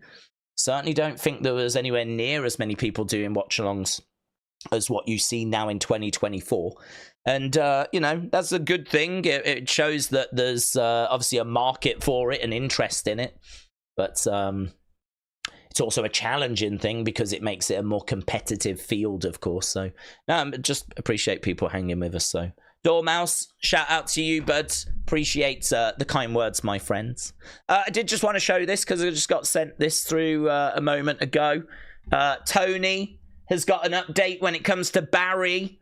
Look at this. Oh my God, what a goated picture. I mean, it's awful because we can see just how terrifying these things are now. I mean, oh my God. I mean, can we protect this child a little bit more?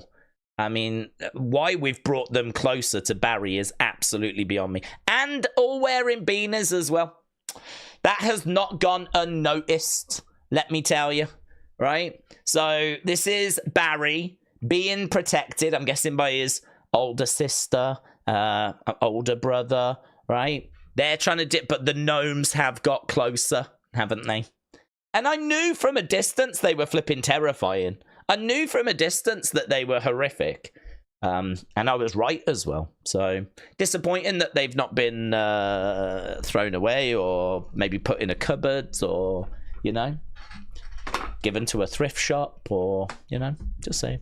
Tony said, Daze, baby Barry and his siblings, along with the gnomes, are ready for Raw. I've managed to not see any spoilers somehow, and I hope that you are doing well. Tony, shout out to you. Shout out to the siblings, and F the gnomes. Yeah, I kept it PG. F the gnomes. But there we go. Barry doing well. And the other siblings, we don't know their names. That is Cassandra, and that is Big John. So there we go. There we go.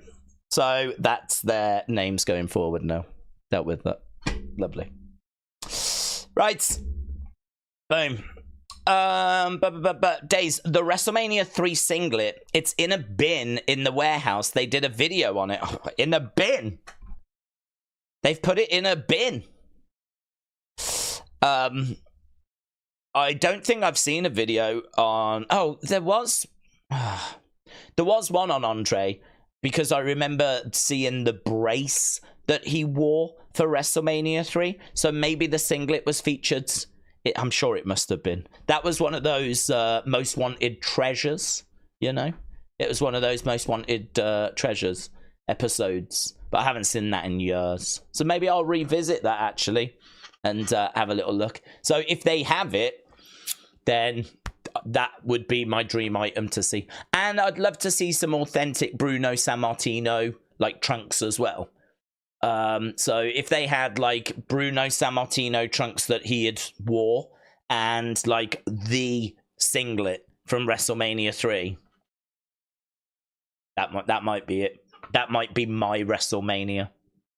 This is why Access is, or I think they call it WWE World now. This is why that is so of interest to me, because I'd love to see those items. But, you know, I mean, look, those are the items that I'm most excited about. Imagine in a few years' time when they've got, like, Roman Reigns' like, gauntlet, his red gauntlet, and, you know, like, they've got the Ula Fala on display and all that kind of stuff. You know, the things, the bracelet, the bracelet, even if it is in bits, you know, they might be able to gather those bits together and kind of put them back into some sort of order.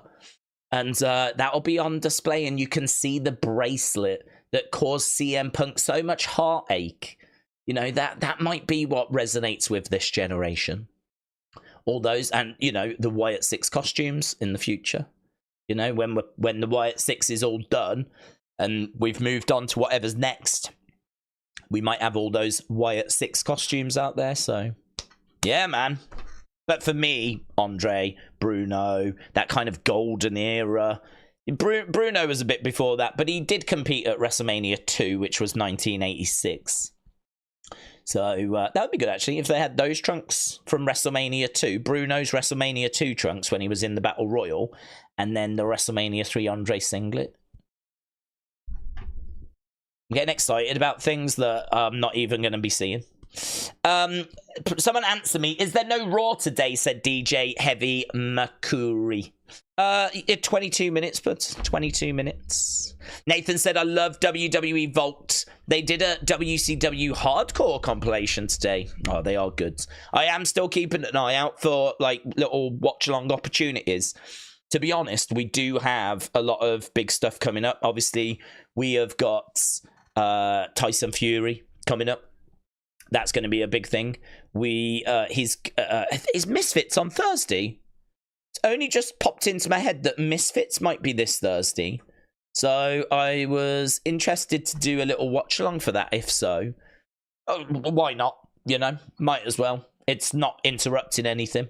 So if that's Thursday, we might actually have an impromptu watch along. We are doing UFC this Saturday. We have got Survivor Series coming up. We do have Tyson Fury coming up. We do have Saturday night's main event coming up. But I'm still looking to see if they're doing those kind of live streams, kind of like old pay-per-views and whatnot. We did that one for Shotgun Saturday night, didn't we? So, but yeah, WWE Vault's amazing. Amazing. Daze, what surprises or returns do we see for Survivor Series? There's not many names there. We said earlier, I don't think there'll be loads. I don't think there'll be loads because of the fact that I think they'll save a lot for that first Raw. That first Raw, I think, is going to really need surprises and it's going to need moments. So I think, unfortunately, that's going to suck a lot of the air out the room. I mean, you could always get a legend if you really wanted to like lean into something. I do think we get The Rock. I think The Rock stands a great chance of coming back there. I would never rule Charlotte out, for example. I don't know quite where she is with her return. But again, there's loads of opportunity because she could come back at the first Raw. She could come back in the Rumble. I mean, the Rumble's not that far away. It's basically the end of January. It's like February 1st. So, you know, you always need surprises for the Rumble. You're going to need surprises for Netflix. To be honest with you, you don't really need surprises for Survivor Series. Survivor Series, the card is pretty strong, and Bloodline's going to do a lot of heavy lifting. And I would not be shocked if The Rock comes walking out at the end. So, sadly, I think Survivor Series is going to be very limited with surprises. But, doesn't mean that it won't be a really fun, good show. Do we see AEW taking up a residency somewhere? Maybe like Universal or Warner Brothers. Do they have a park? They could get a few thousand fans in a studio and it wouldn't look like an empty arena and it might help them. Well, maybe. I don't know. I don't know if they're going to do a residency. They did do a little residency, didn't they? For like, was it Dark or Elevation, something like that? And they've done a residency, of course, at Daly's place. So they've done a residency there when they had to. Whether they do one for Dynamite, I'm not sure. I suppose it would save them money. Again, though, for me, I don't like the same venue all the time. I don't like that about the Performance Center. And like a lot of these arenas, I know they're not the same, but they feel the same. Every flipping arena just feels the same as every other arena. I know that the Intuit Arena is going to be different, though. That's going to feel different because it's built different. And, you know, it's like this new state-of-the-art arena. So that one should feel different. But most of the arenas around the world are built like same spec. And they just feel like very generic. Because they kind of have to be, don't they? They need to be certain sizes so that they can accommodate all these different sporting events. And so they're kind of just built to standard, really. So I sort of feel like if they have a residency somewhere, it might just feel a bit like... a bit flat again. I'm really into the idea of them going to some different spaces, different, like, you know, sometimes it might be a big theater, sometimes it might be like a small arena, sometimes it might be a ballroom, some, like, you know, I'd love to see them try out some different spaces. So if they do a residency, I mean, look, it's up to them. But I don't know if it's something I would be looking for. But then I ain't watching anyway, so who am I to speak? King Yeti, shout out to you, said he hates us. Yeah, we're getting to the truth now, King Yeti. We're starting to get closer to the truth. Tristan said, Daze, how you doing? I'm good, thank you. Hope you're well. Did you see that Tommy Fury is boxing in January in Manchester? Next Thursday is Misfits. I did. I'm not taken with the Fury fight. I don't know that we'll end up watching it. I'll probably clash with something else. Depends if it's on a Thursday or not. But yeah, he's facing Darren Till. Darren Till's an MMA fighter. I don't really get the fight, to be honest, because Darren Till is someone that's coming from MMA. We've seen that script. You know, how many times has Jake Paul faced MMA fighters and beaten them? Well, Tommy Fury beat Jake Paul. Tommy Fury might not be the greatest boxer in the world, but he had enough to get past Jake Paul. So, you know, now we're in a position where he's going to face Darren Till. I don't think it's very exciting at all. I expect Tommy Fury to get the win quite comfortably. Rumor is that they're looking to do Tommy against KSI too. So my belief is they've given him someone that he's going to be able to beat, this MMA fighter. They're trying to build it up as something exciting. I don't think it is. And I expect him to win, and then I expect KSI to get in and call Tommy out for the rematch.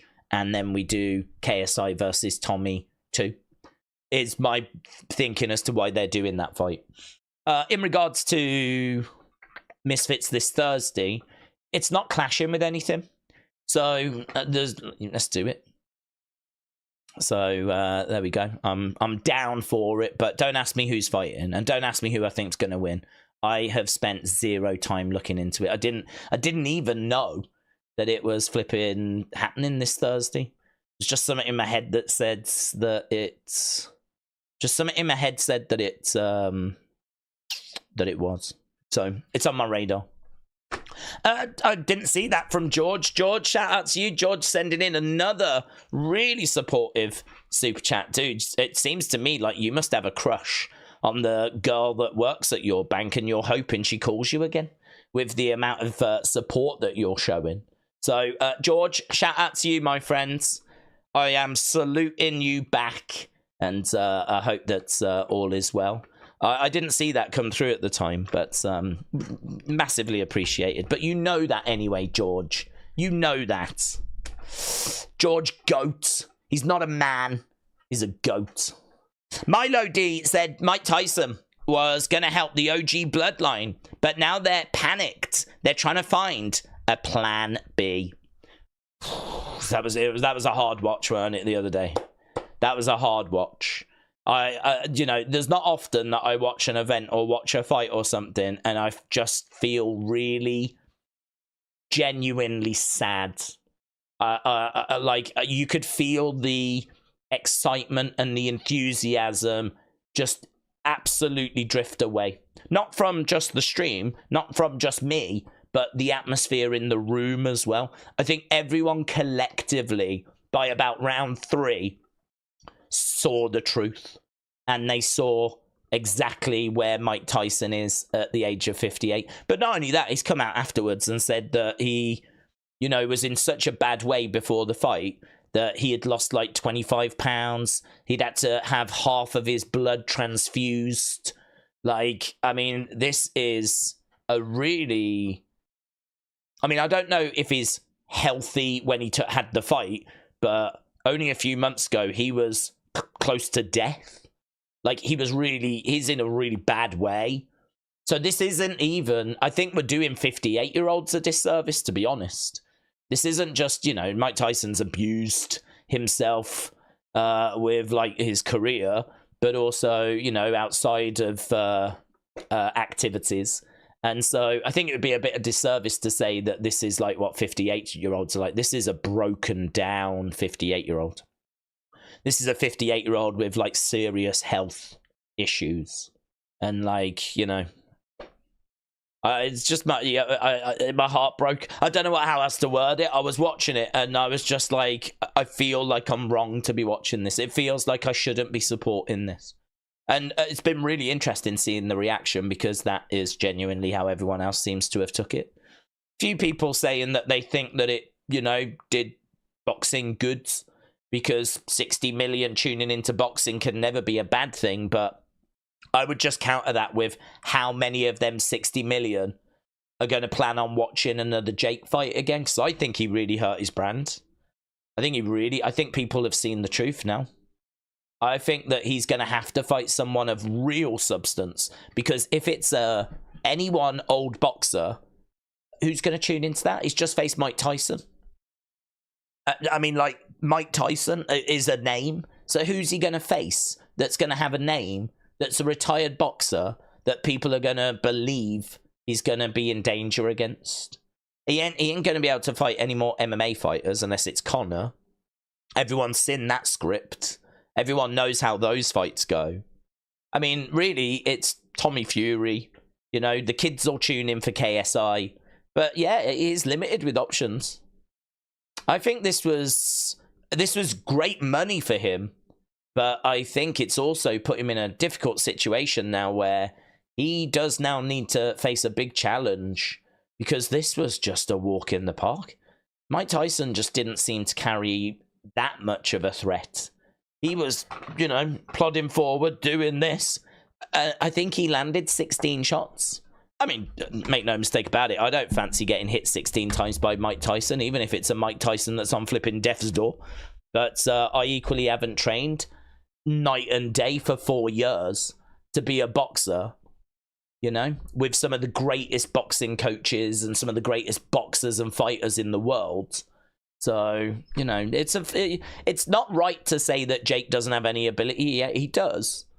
It's just he's not at the world champion level, right? He is someone that is at a certain level, a good level, and, you know, it was just sad to watch, wasn't it? So, but if you joined us for that, appreciate it. Puck to Dill said, Daze, I just left the world markets. I saw for the first time the teal can of Heinz beans with tomato sauce. Are those the beans for your beloved beans on toast? Well, Heinz beans are the beans. Let's have a little look, shall we? I mean, teal is certainly the colour. I have shown the beans before. I mean, one thing I know about Proctor Dill loves the baked bean conversation. Oh, I'm always here for it. This is what we're dealing with. So yes, the teal can of Heinz beans in a tomato, a lovely tomato sauce. I mean, look at this. Look at this. You can't go wrong with this. Wonderful. Yeah, wonderful. Put that on a bit of bread. Look at this. Oh my God. Yeah, this is what we're dealing with. Bit of beans on toast. On toast. Let's go. Look at this. Just never lived. Oh, a bit of cheese as well. Oh, what have they done? Look at this over here. Oh, honestly, never lived. Do you know what I saw an American doing the other day, you wacky Americans?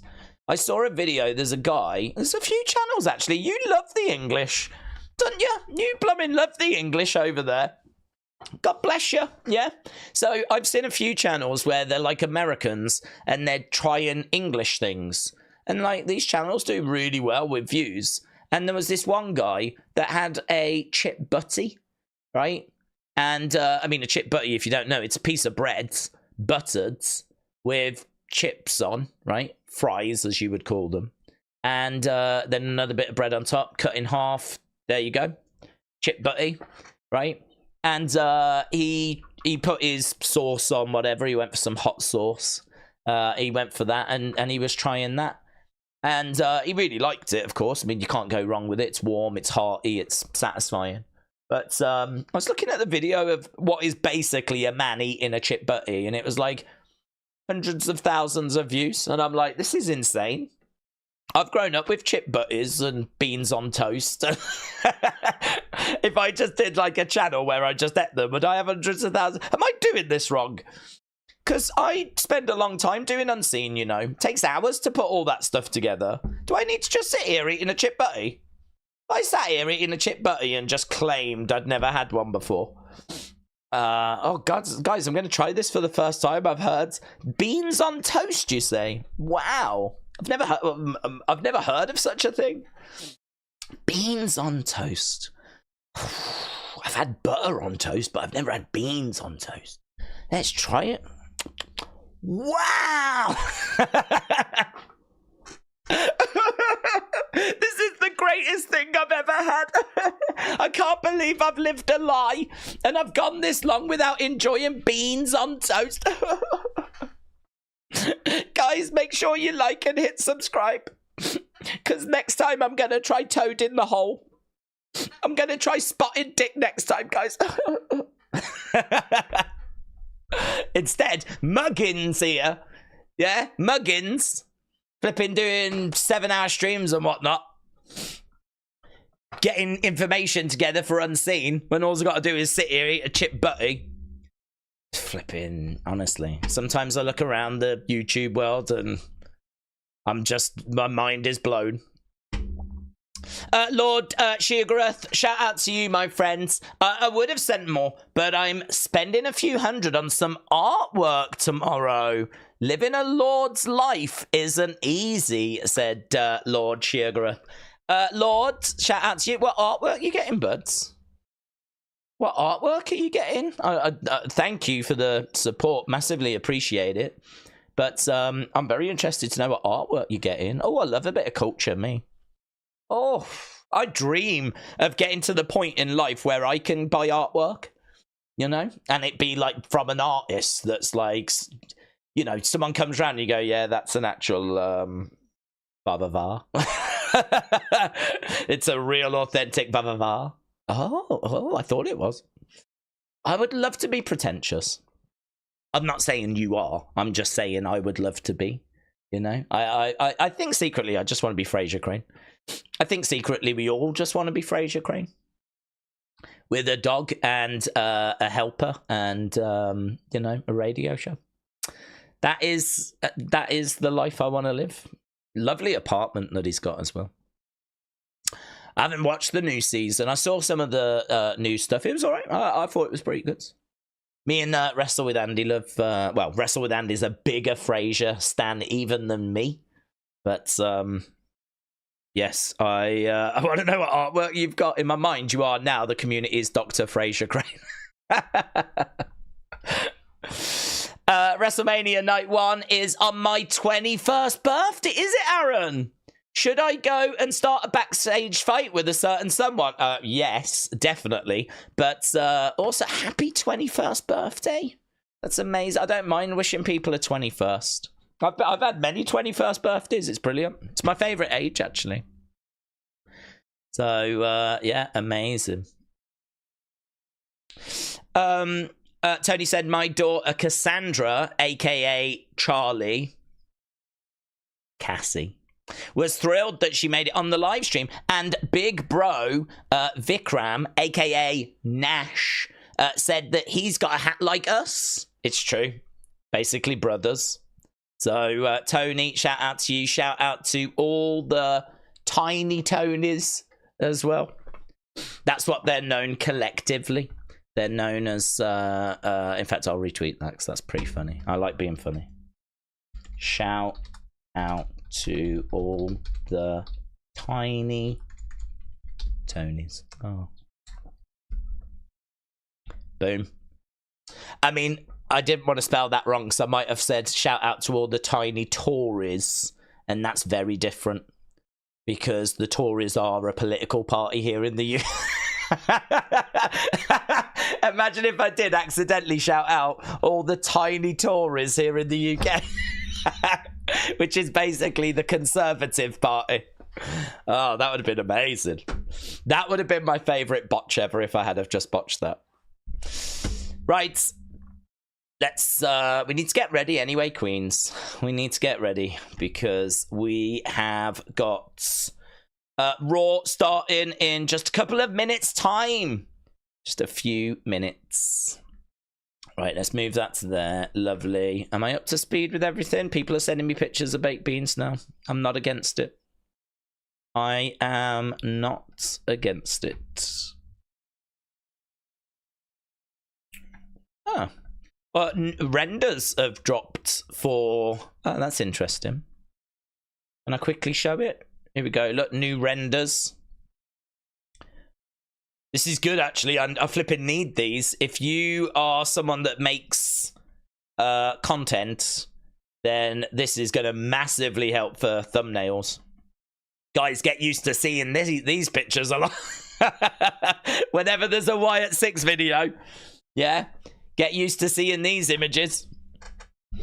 Because at the moment, we're having to scramble around with using pictures from the shows, and they're not the clearest, to be honest. So I'm very pleased that they're in the world now.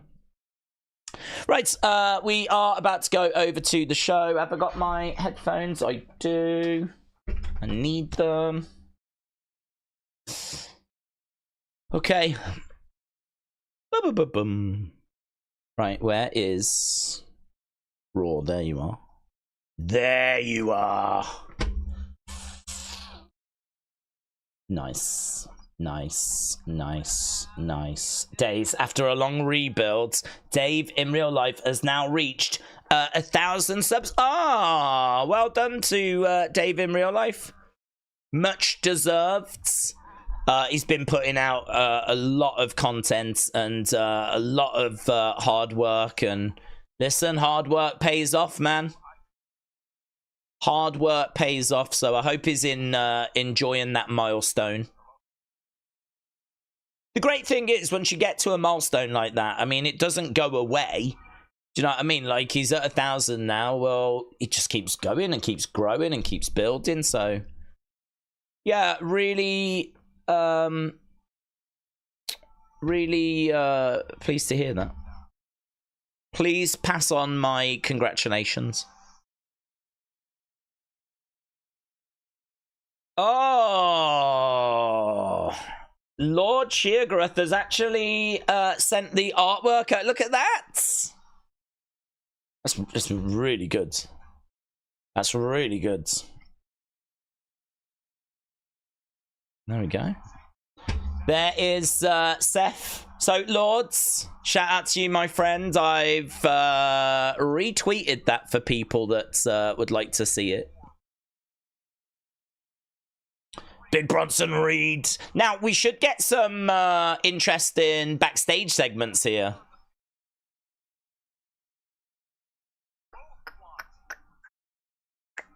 There is Sheamus. He's got a shillelagh. Hello. Hello, mates. Sheamus with his shillelagh is waving it around. There is Bron Breakker. So, Bron Breakker Sheamus tonight for the Intercontinental Championship. Monday Night Raw. Let's go. Okay, so we're actually going to start the show with Liv. Liv's coming out first. Watch me. She's coming out with Raquel. This is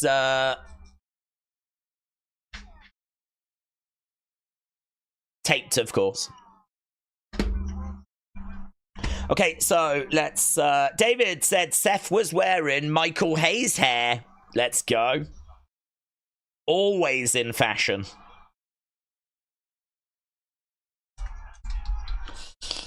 Liv. Watch her. Right. Kim Shanes said, Daze, have you ever had a pot noodle sandwich? No. No, I have not.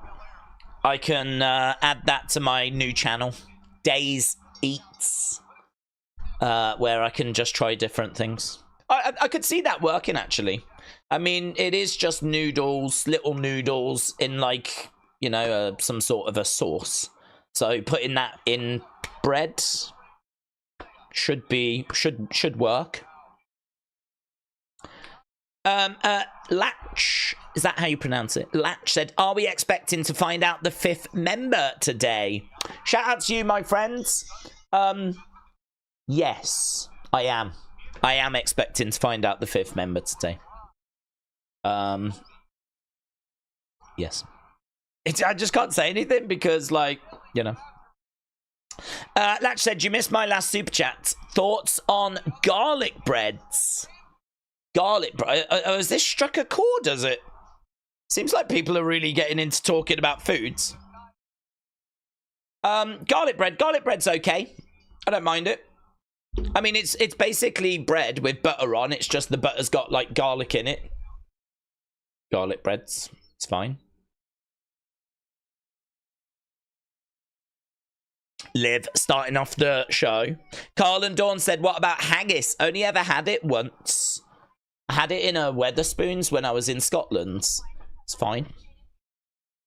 I mean, I didn't have loads of it. There wasn't loads. But it was fine. I wouldn't necessarily go out of my way to have it. Oh. Who's coming out? Nia Jax is coming out. Okay, so the show so far has just been recaps. Here is Candice, Tiffany, and Nia. So this is seemingly going to be the women's team for Survivor Series. Raquel, Liv, Tiffany, Nia, and Candice. I'm also guessing this is why Indy is no longer in WWE. Because she was with Candice, but I think they've got a plan to use Candice more with Nia. And they have been using her more with Nia.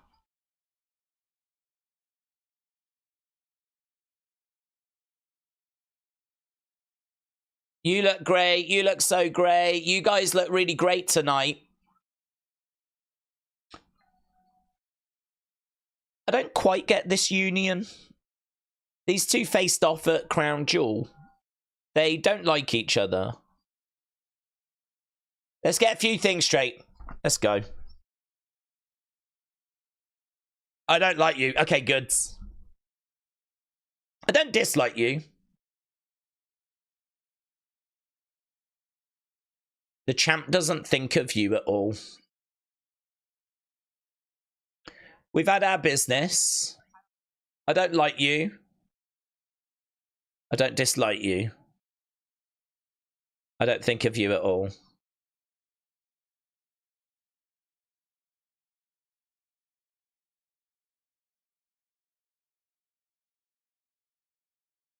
Jade, Bianca, Naomi, I can't stop thinking about you. Okay, here now we're bringing out Bianca. I'm pleased we addressed that. I'm pleased that we needed you. Oh. I'm pleased that we addressed the fact that they're not quite on the same page. Although she did say, I don't dislike you. If you want to do something, then do it. We didn't come alone. EO Sky.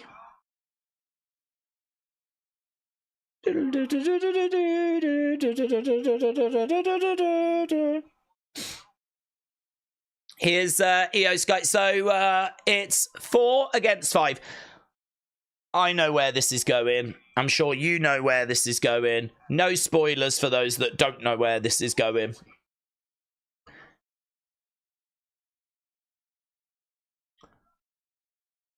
Okay. Why EO on her own, though? If I'm Dakota and Kyrie, I've got some questions here. You guys are still outnumbered.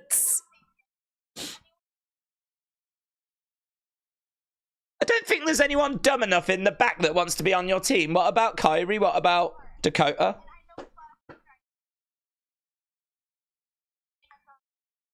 Who wants to be brave and throw the first punch? This is my brutality! Here she comes. And she's got the mask on as well. There's been a lot of talk about this mask. Do you know who is really excited about this? Mattel. Mattel are really excited. Oh, that's a sick moment, isn't it? I saw the images, but I never saw that. War Games! Bang! Yes! So this was ruined for me because of the tape shows, but I haven't seen any of it. I've only seen images. So her screaming War Games in Liv's face, that's cool, man. That's cool.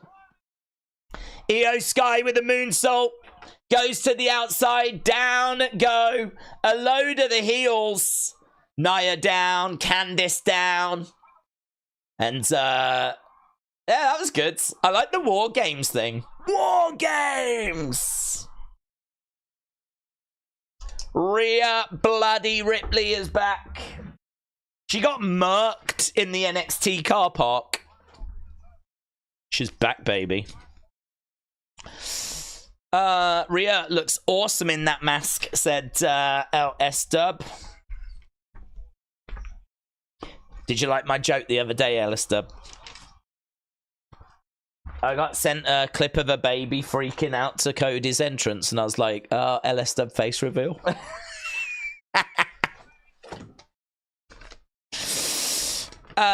Melissa said, will we ever see Big E Langston back? I think he'll bring the New Day back with a different vibe. Well, that's next week, innit? The New Day anniversary celebration. Thanks for being, like, awesome for the past 10 years. That's next week's show. So I would definitely expect Big E to be back on that show. David said, it's Rhea Taker. She's going to eliminate everybody. She would have worked really well with Undertaker, actually. She certainly does not shy away from the black gear, does she? She embraces, much like me. Oh my god, perhaps Rhea Ripley's my spirit animal. Why can I never find a flipping pad that's got any paper? Because there's going to be matches, and we're going to have to score them.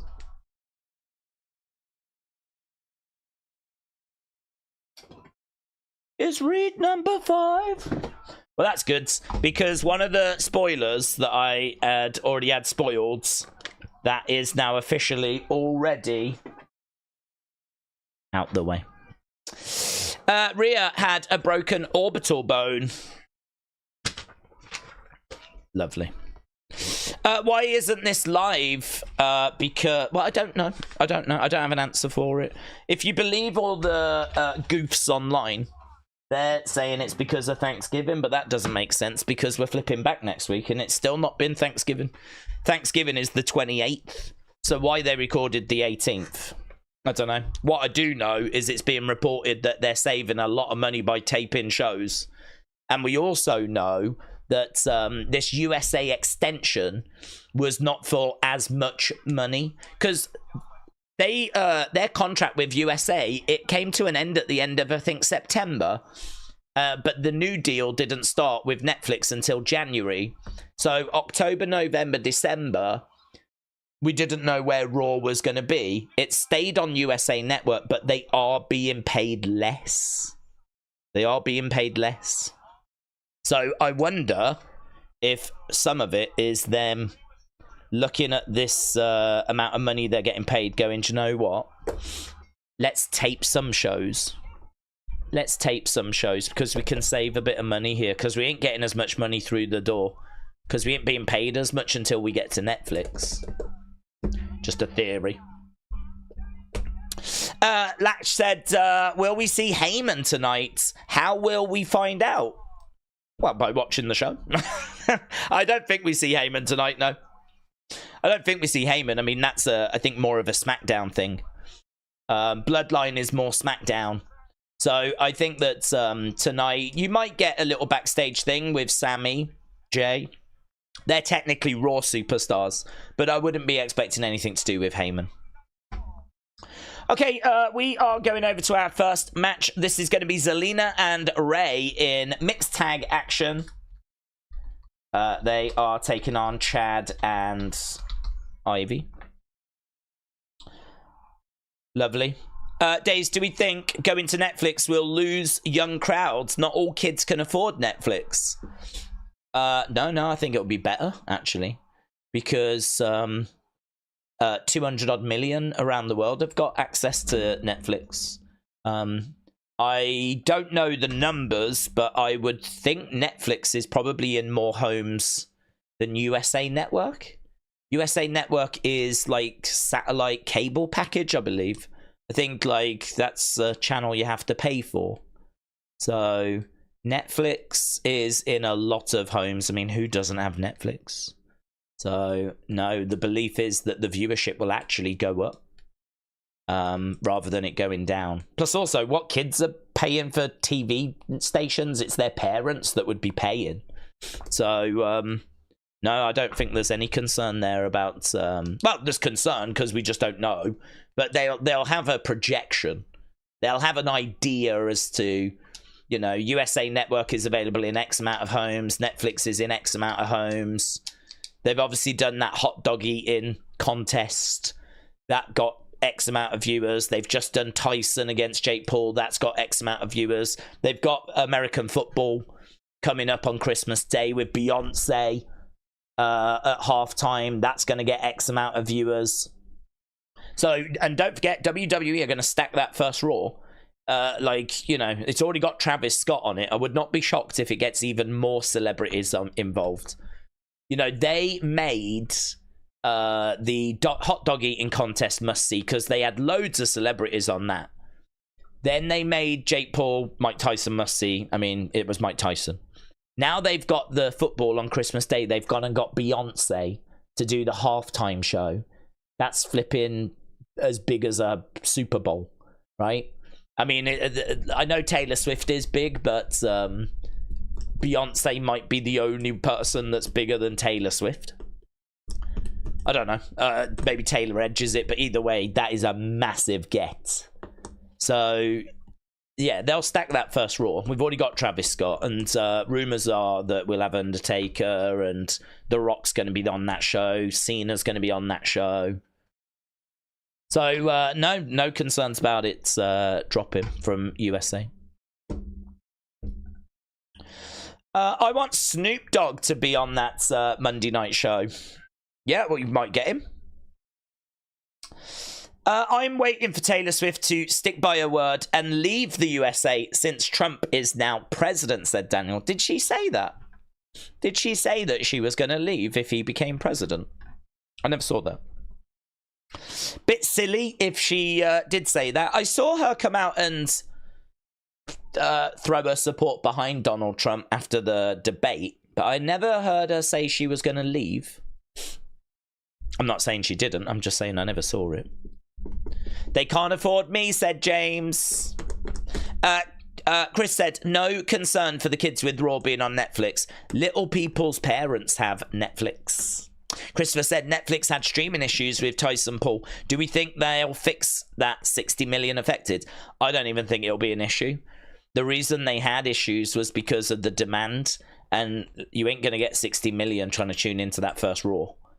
So, you know, I don't expect there to be problems. I think they'll look at it and they'll obviously, you know, strengthen it and, you know, do whatever you have to do from that technical point of view. You know, if anything, it's a good thing for Netflix because they've really tested their system to breaking point. They know where breaking point is and they know what it looks like. So, you know, yeah, okay, it was a downer, but that ain't going to affect Raw.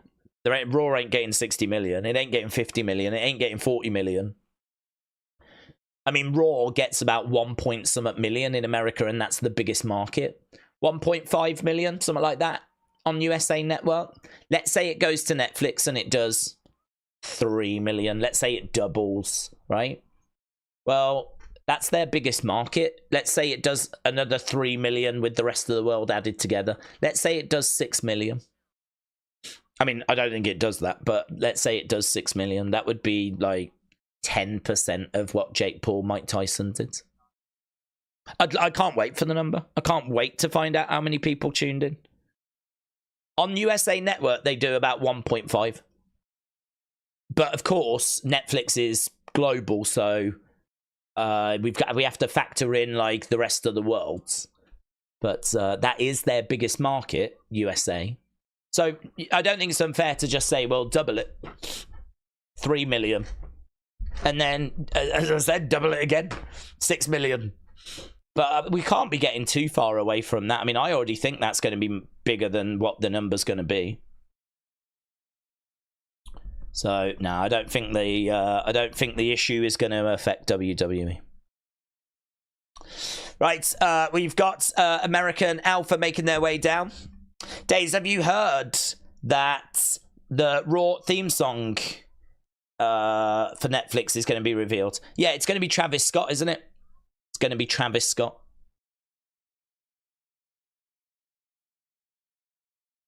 Right, Chad Gable is making his way down to the ring with Ivy Nile. I don't know the song that it's going to be from Travis Scott. I believe new music is what they've said. So, yeah. Days, I can confirm USA is currently in 68 million homes. TBS is in 66. Netflix are in 75 million and growing. Cable is declining. So there we go. They are in more homes. Actually, not quite as many homes as I thought in America. I thought it would be more than that in America. I would not have been shocked if that was 100 million in America. I mean, you've got 300 million people.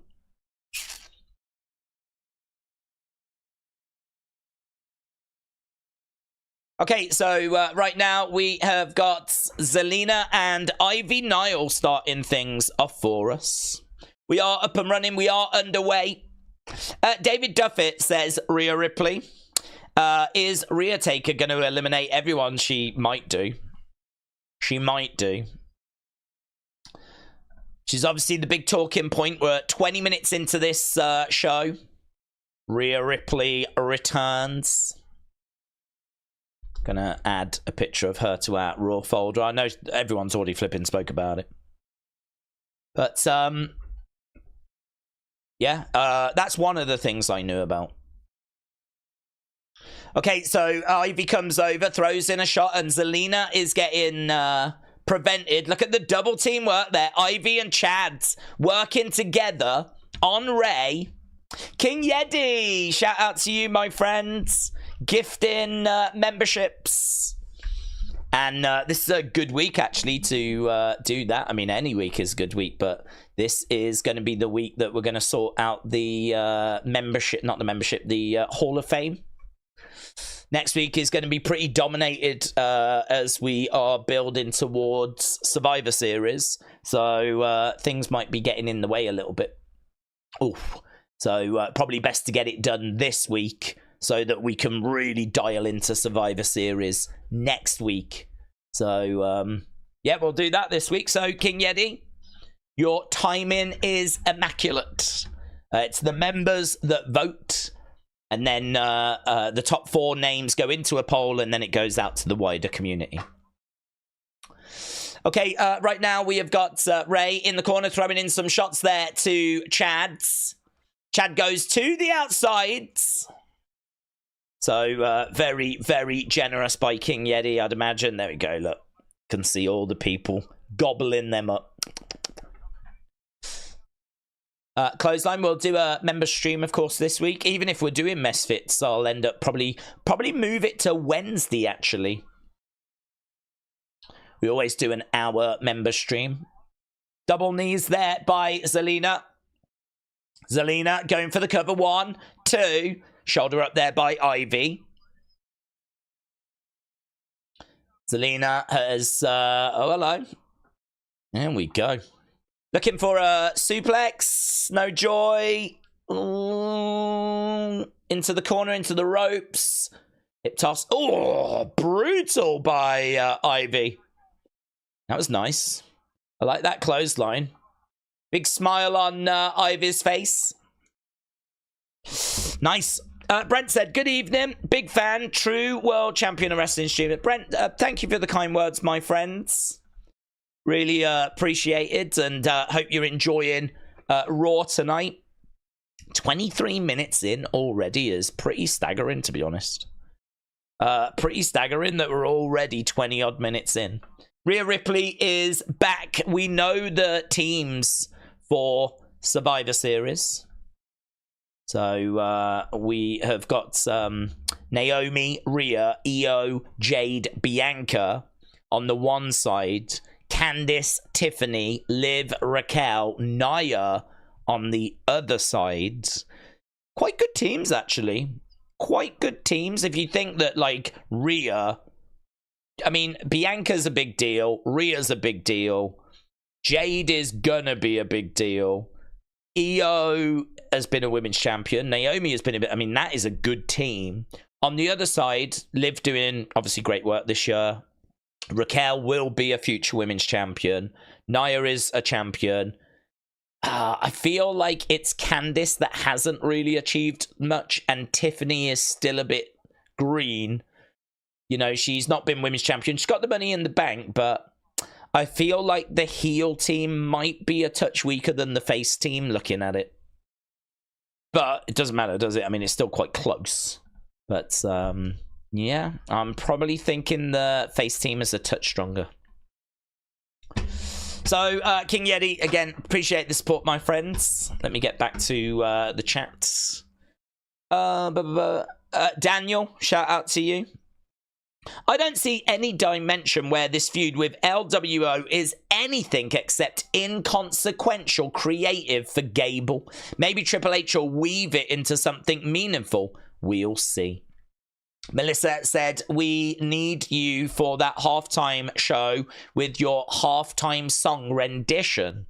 Oh, I'd kill it. Imagine if I was out there instead of Beyonce. People would be so thrilled.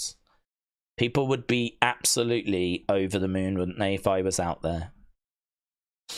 We read that.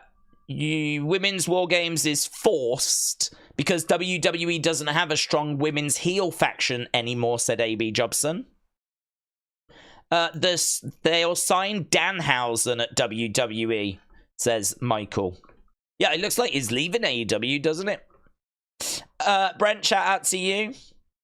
Game Pass is available on 2 billion devices. Microsoft has got 30 million subs. People don't like sub services, said First 48 Gaming. Sis said, it's refreshing to see a mixed tag match. Haven't seen one of those in WWE lately. Right, we're about to go back from commercial break. We were at commercial. Daze, are Brits as obsessed with pumpkin spiced everything? No. No. It's not a thing over here. I think we might have it in like Starbucks. I think we might get it, but it's not a thing where I've seen I think it was on Last Week Tonight, John Oliver. I remember, you know, when he's got that and now bit in between, like just before they go to commercial break. I remember him doing a segment where he showed everyone freaking out about pumpkin spice. And everyone was like, oh, it's that time of the year again. I'm so excited and all this. We don't have that. That's not a thing. So you could find it over here, I've no doubt. If you went into a Starbucks over here or whatever, I'm sure you'd be able to buy it. But it ain't something that people lose their mind over or get excited for. Daze, the men's War Games is meshing 2 feuds. The women's War Games is meshing 4.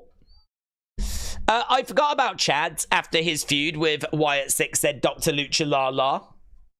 Wrestle with Andy said, do we think we'll get any call-ups for the NXT debut? Maybe Obafemi could win the IC title in his debut or something. Well, Obafemi is definitely one to keep an eye on because Obafemi is... Oh, hello, what's he doing here? Look, Chad's trying to grab the leg of Zelina. Why has he got the leg of Zelina? He's just trying to stop her from making the tag. Yeah, I mean, Obafemi would be one to watch. Trick Williams might be one to watch. Roxanne would be one to watch. I don't know that we get any of them getting called up, but I don't know. With Paul Heyman ghosting Roman, if there was going to be a Paul Heyman guy, Obafemi would not be a bad shout to be that guy. Certainly think he makes more sense than Sami. I can't see Paul Heyman with Sami Zayn. Oh, lovely. Off the top by Ray. Sent on roll-up as well. He's got Chad in all kinds of discomfort here. But kick out there by Chads. So this match rumbling along. Against the ropes goes Ray. Kick coming in there by Ray. He goes up, middle rope, looking for a springboard moonsault. Gets caught by Chad. Chad flips him over. Oh, plants Ray. 1, 2. Kick out. Kick out. So he's having a word with the referee. Shots coming in here by Chads. It is true. This is kind of a bit of a flat feud. I am watching it and the action's okay. But crowd are into it. They're making a bit of noise. Ray comes over, knocks Chad on that top rope. WWE have encountered a problem with servers on Peacock at one time, but they fixed it, said Scotty. Oh, here we go. Zelina. Hurricanrana by Zelina on Chad. Ivy charges over. She pulled down the top rope, but Ivy went through the middle rope. 1, 2. Oh, Ray looking for a pin there. Looking for a pin.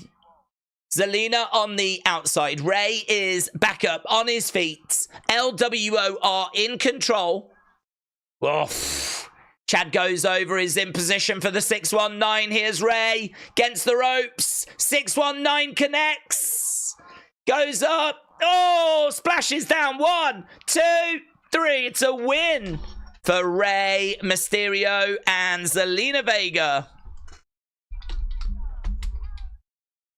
Zelina Vega, Ray, Mysterio picking up that sweet, sweet dub. Let's get people's thoughts.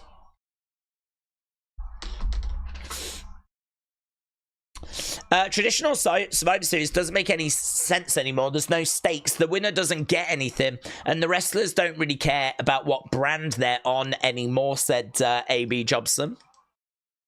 Eric said, Intercontinental Championship doesn't get the recognition that it used to get. Usually you had to work hard to get it. And then after you got the Intercontinental, you was on your way to becoming champion, says Eric. Here's American Maids. Oh, Chad is pushing the Creeds back. Do I look like a loser? He slaps Julius. He slaps Julius again. Look at Brutus laughing. Oh, Julius and Brutus are like pushing away at each other.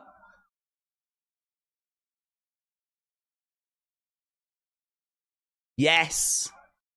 That's what I've been looking for, says Chads.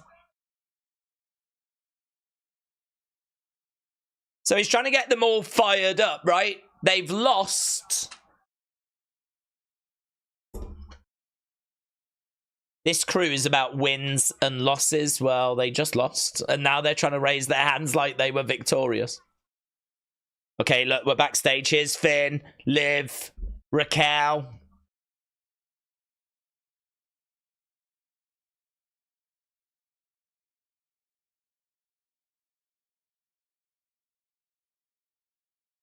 I know you've got a lot on your plate. I can take the wheel. We're family.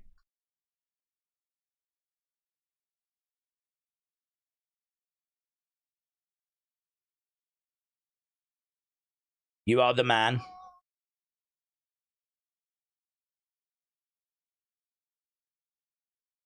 You're going to show the War Raiders exactly what the Judgment Day are made of.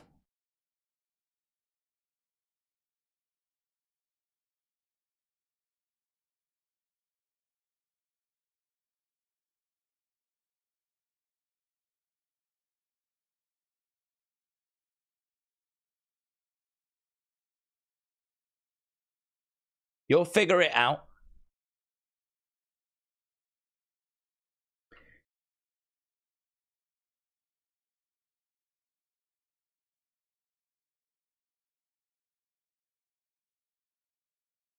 I need to talk to you. Okay. That was a bit of a confusing segment. Finn was really excited to take the lead, take the reins. He took the reins, and he was basically saying, you know, you beat up Damian Priest. He got him all fired up. There was a little bit of a word of warning in there for them, but I think he was genuinely enjoying being in charge. I think that shows, like, his frustration, doesn't it? I mean, like, you give him the spotlight, you give him the chance to be the leader, and he really seemed to thrive there. But I think this is where the frustration comes from, where, you know, he's seeing Dominik stepping up and, like, not really falling in line. Liv's come in and she's calling shots, and I think, like, this is maybe where some of his frustration has come from. But JD just said, can I have a word? So I don't know what that's leading to. Interesting. Daze, it's true. Raw won't get 60 million, but it's going to get 100 million. WWE are going to pull out all the stops. They're going to stack the show with famous singers and legends. If they get 100 million, then I think we can allow there to be some buffering issues. If they get 100 million views. I could see Ridge being a future Paul Heyman guy, said Undercover Manager. I would actually like to see, once the Bloodline story is done, Heyman have a group, maybe Ethan Page, Ridge Holland, and either Lexis King or Carmelo Hayes, says Undercover Manager. Uncle Howdy says, Chad Gable needs to stop losing. He needs better wins. Honestly, just send him to SmackDown. What are Judgment Day gonna talk about? What did JD need to talk about? Christopher said, Daze, Tiffany is gonna cash in at Survivor Series, do you think? Don't know. I don't know. She might tease it. I sort of think... No, I think there's going to be too many people around. I think, isn't it not going to be a bit difficult for her to do that without others getting involved? I don't know if I feel like they might find a way of the opportunity presenting itself, but I don't know. It's a lot cleaner when Nia's in a singles match, you know, and she's only got like one other person to deal with. A War Games match where there's loads of women around. Don't know. That seems like it's going to be quite difficult to cash in. I think San Martino was on TV in the video game that the group was in the segment. Imagine him on TV in 2024. You could have been right. There did seem to be someone in the background that was just in like some blue trunks. Tiffy could tease me, said Lewis. Dean Ambrose return would break numbers, said Football Maniac. Tamatonga, hello. Hope you're doing well. Keep up the good work. If they get 100 million, Dave Meltzer will have a heart attack, but so will Triple H. Well, if they get 100 million, Dead Man Talking, Dave Meltzer will claim that they lost to AEW on the demo. I mean, it'd be a great number if they got 100 million, but I bet you anything that Dynamite beats them in the demo. Is Miz. Here we go. It's been an emotional couple of weeks. So we're seeing what Miz has been through.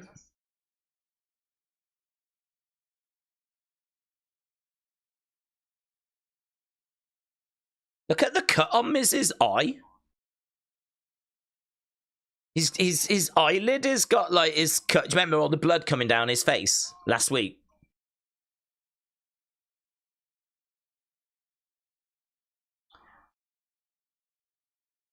So it's a video package showing where we've been.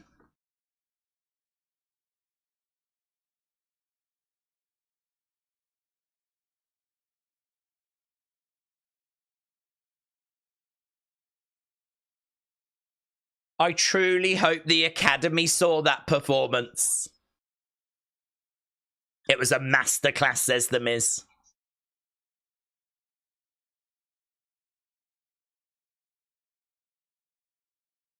You think you could change me?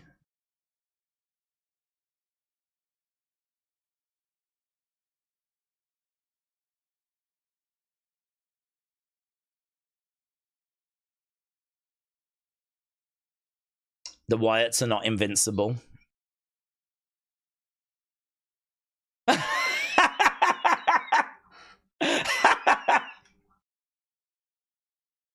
This is the Jumpstart Marine 7 needed.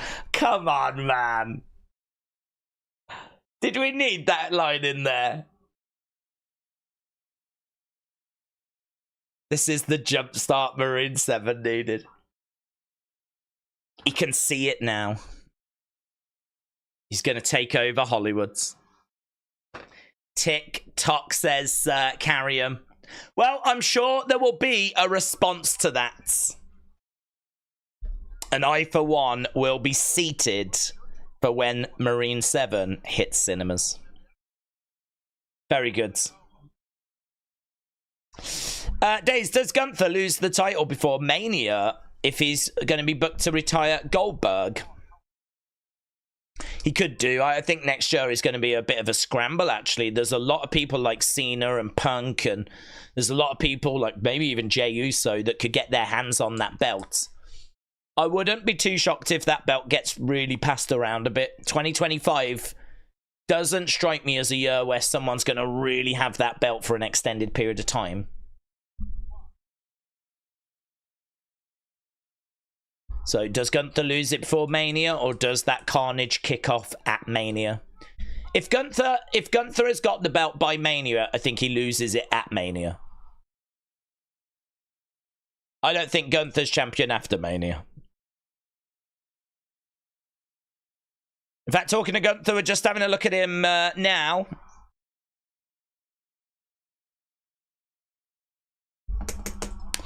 I think we need separate writing teams for Raw SmackDown. It would allow more attention to people on lower level stuff, as each writing team would want to get all their guys over like in the 2000s era.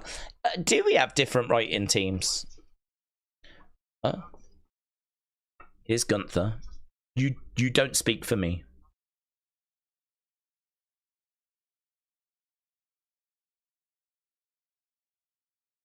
You need to make a name for yourself. Speak for yourself.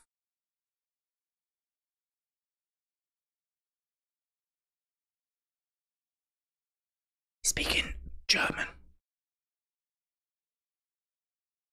Stand your own man.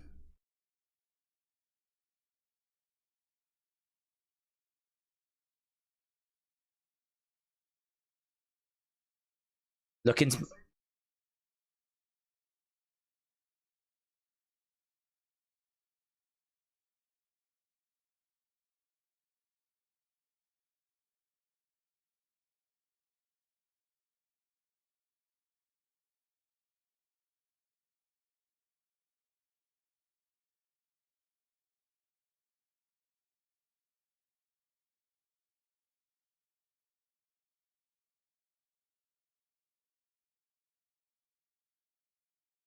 So he tells him to go off and be his own man. He asks him, look into my eyes, do you still see that old ring general? I kind of feel like Gunther was having some self-doubt there, you know. There's Damian Priest. Gunther has jumped him. Gunther gets hurled. We've got a fight backstage right now. Oh, hello. There's a pipe used here by Damian Priest. They're really hurting Gunther's aura, giving him like self-doubt and everything to try and improve Damian's aura.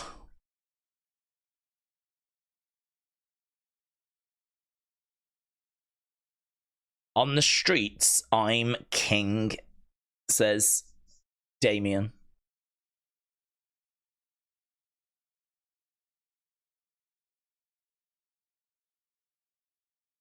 This is not how I want to see Gunther being presented, to be perfectly truthful. It's not how I want to see Gunther being presented. Self-doubt Gunther. And we're doing it to try and build up Damian Priest. I mean, I will say it's probably working. It's probably helping Damian Priest, but I don't know. I'm not thrilled at knocking Gunther down in order to achieve it, you know? White Walker, shout out to you, my friends. White Walker said, I think Braun will become the 5th member of the OG Bloodline. Hashtag revenge. Hashtag revenge. White Walker, shout out to you, buds. Really appreciate the support. And, well, I think we find out on this show, to be honest. I can tell you that the 2 things that were ruined for me from this show was Rhea Ripley and who the 5th person is. So I think we'll get that answer. Anything else beyond that, I genuinely don't know. Those were the 2 things that I saw. I was flipping livid about it. It does suck. Tape shows do suck. I mean, to have that Rhea Ripley return ruined is a real shame. And like all those images being shared around of her in the mask. I mean, I saw this like a week ago. And again, you know, the whole 5th person thing, that was ruined a week ago as well. So you should get an answer tonight, buds. Right, Mayor Pete said, I disagree strongly. Gunther shouldn't be an invincible force. It's okay for villains to have weakness sometimes, otherwise they're boring. Well, I agree that it's okay for them to have weakness, but I don't agree for them to look, or for him to look this weak. Like, it's all right for him to get into a fist fight with Damian and to not come out on the winning side. You know, you're not going to win every battle. I'm certainly not saying that, you know, I certainly wouldn't have him as the Fiend, where he's untouchable, he's just running through everyone and there's no drama. I completely agree with you. But I think this, for me, the pendulum has swung too far in the other direction. Like, to see Gunther getting, like, treated the way he was in that backstage segment, like, he's curled up on the floor, looking so weak and vulnerable. And that is after he jumped Damian. So he was the one that was able to jump Damian, and he still ends up on the floor curled up looking weak and vulnerable. Like, for me, if it's going to be a fair fight and Gunther comes out the worst, then so be it. But I don't know, that example there where he had the advantage, you know, he had a rear naked choke applied, a headlock was on, and he still ends it up literally a few seconds later on the floor looking just average. And Gunther is not average. I do think you are taking from his aura in order to get Damian over. And I would just be really careful about messing with his aura, because that has really elevated him to the kind of special status that he enjoys. So, but I hear you, and I hear what you're saying, and I hear about not making them invincible, and I don't disagree with that. But as most things, there is, in my opinion, a balance, and I'm not sure we've quite got that balance correct. Let's get these scores. 57, 19, 17, 5. That means the first match was good. 95%. I've got the worst feeling, said Travis, that Paul is gonna come back with The Rock because he can't have a full-on face. Maybe that's his plan, that the wise man is going to do that when it's time, and that he is going to be the real OTC, says Travis. Right, we're up to speed with that. I'm surprised the title match is in the middle of the show, said AB Jobson. We do have that coming up now. Lovely. Melissa said, if we did get 100 overall, would you think that every wrestler in WWE has got the potential to be a main event wrestler? If WWE had 100 overall tier booking, would every wrestler have the potential to be a main event wrestler? I don't really understand that question, to be honest. Don't really understand. I think that you need a mixed bag, don't you? You need, like, to have a good mid-card, good tag division. You know, are you going to have a 100 overall if someone that was a champ not long ago is now, like, losing matches to put other people over? Like, maybe the truth is you need Brooklyn Brawlers. You need, like, James Ellsworths. I don't think if you had perfect booking that would basically mean that every single person on your roster would be a champion material, you know? I don't think it kind of works that way. Andy said those cards Damien was signing went from PSA 10s to PSA 7s. That is true. Daze, who is the babyface in Gunther? Damien. Well, it feels like it's Damien. But the self-doubt maybe does breed a little bit of sympathy for Gunther. And, you know, seeing him on the wrong end of a beating as well maybe breeds a little bit of sympathy for Gunther. But yeah, I mean, there's no reason to think it's not Damien after everything Damien's been through recently. How do I claim one of those gift memberships, said Duran. Do you know, I actually don't know, Duran. I genuinely don't know. I was going to claim one for a joke not long ago, and I don't know how you do it. Which is probably for the best, really. Daze, I hope that Raw gets a new set once more Raw moves to Netflix. Oh, that's interesting, Matt. I wonder if it will. That's interesting. Daze, I think that Rhea and Liv rivalry has gone on long enough. I think it should end at Survivor Series, said Zycamy. Okay, match number 2. Bron Breakker is going to be in action defending his Intercontinental Championship against Sheamus. I don't give Sheamus much of a chance here. Let's see what... should I? This is a tape show, innit? I shouldn't. I was just about to ask who you think's going to win, but there's no point. I don't know the result, but... yeah, we can't really play that game this week. Alex says, love you, but Alex, shout out to you, my friends. Thank you for the kind words. It's really appreciated. Right, Bron Breakker is making his way down to the ring. Heel's Corner said Rhea's got a broken face, and the first thing she did was headbutt Liv. Yeah, but she's wearing a mask.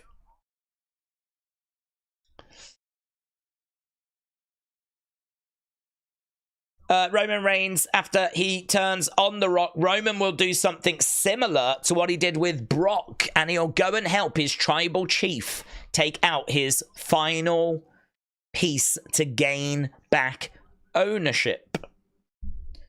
Travis, shout out to you. Thea is asking people to wear their Chase U colours tomorrow. We know about that. Right, I figured that we would get The Rock if one of the bloodlines I figured solos, said Eric. Oh, so you think the fifth man might have gone into... Yeah, I don't think he was going to wrestle inside War Games. But But I think he could still make his presence felt at the end of Survivor Series, The Rock. Okay, here we go then. Bell has sounded. Sheamus and Bron Breakker are about to go into this. They're face-to-face in the ring. They back away from each other. They are circling rounds, locking up. And over by the ropes, Bron goes through the ropes to the outside. So Sheamus actually drove him to the outsides. Knee to the midsection there by Bron. Bron with Sheamus. Trying to slam him into the edge of the ring. Shot to the midsection. Should be a really good match, this. Should be a really good match.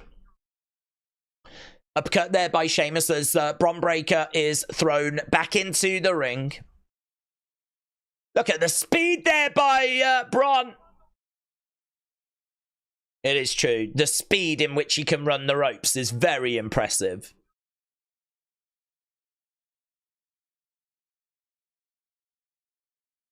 It is very impressive. Bang. It's really good. That could genuinely be his finishing move, actually. Boom. Backbreaker there by Sheamus. So Sheamus getting back into control. Again, another backbreaker by Sheamus. So Sheamus, after that, is the one that's got the upper hand at the moment. Right, Travis said the Island of Relevancy and Rocky have essentially passed the torch to Roman after their run. Now Roman is the head of the table, the final boss, the OTC, the tribal chief of the Samoan dynasty. Shots coming in there by Bron. Duron said Chase U ends, so they leave Chase behind and transfer to Alpha Academy. On the edge of the ring. Whoa! Collides into Sheamus. They both go over the commentary table. Sheamus is down. Bron Breakker is down. And we are going to commercial. Boom. Right. Wouldn't think Sheamus is nearly 50, said Danny. No, I actually don't know his age, you know. I don't know how old he is. I'll have a look. 48, maybe? He's, oh, well, 46. He's still got a way to go till he gets to 50. 46. Yeah, he's certainly more towards the end of his career than the start of it. Hell of a career, though. Bona fide Hall of Famer. Headliner? Probably.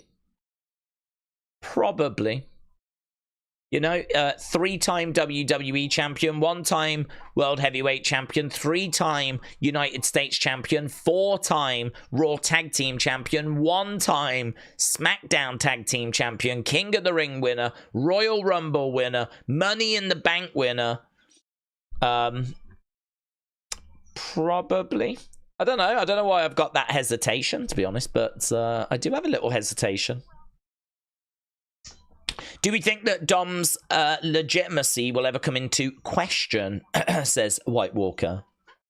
I think it's in question now.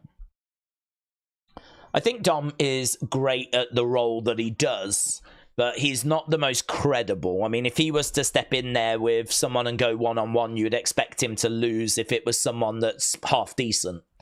So we do need to work on his credibility, but he's still so young that we can do that. We can work on his credibility and, you know, really put the pieces together, and he can really get somewhere. So it's just right now he's in that kind of position where he's kind of the heel, and I mean, look, if he turns face, then we'll automatically make him more credible. We'll give him wins, good wins, and give him momentum. But at the moment, you know, he's kind of cheating to get his wins, as heels should. But, no, listen, he knows how to work a crowd. He knows how to cut a promo. He knows his character. He's doing some good stuff. He doesn't seem out of place. You know? He doesn't seem out of place.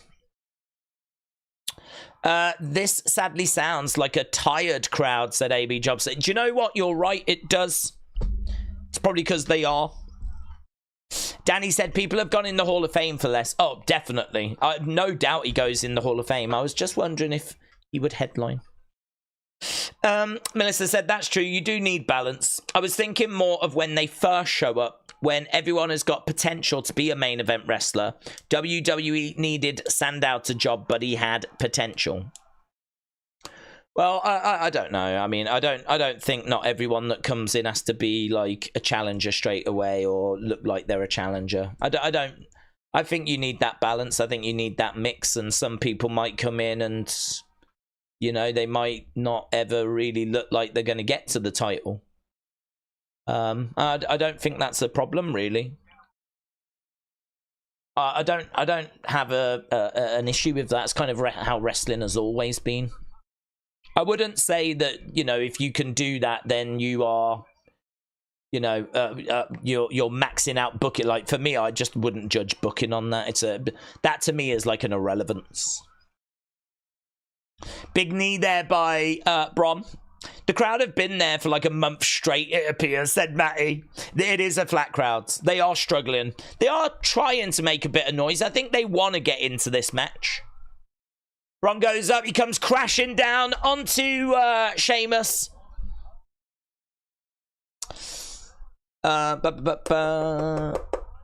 Do we have a favourite all-time or current wrestler, said Chat Sport. Who's yours, Chat Sport? I think my all-time favourite wrestler is probably The Undertaker. But it's hard to not go Shawn as well. I've really enjoyed Shawn, but Undertaker, his gimmick has probably kept me engaged throughout his career, you know? So, Undertaker, Shawn are my top two. I really like Bray when he was in the Wyatt family and Funhouse. Obviously, there's a lot of disruption, and the booking of Bray, I think, unfortunately, kind of hurts. You know, he's kind of lost it. He has some big...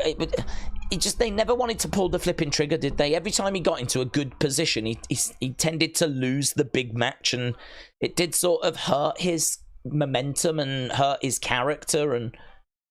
You know, loads of people are obviously down on the loss to Goldberg that The Fiend suffered. And, you know, then he gets cut and comes back, and people are waiting for The Fiend, and he's trying to get Howdy going, but it's a little bit slow getting people to warm to Howdy. I don't think OG Howdy was very good, personally.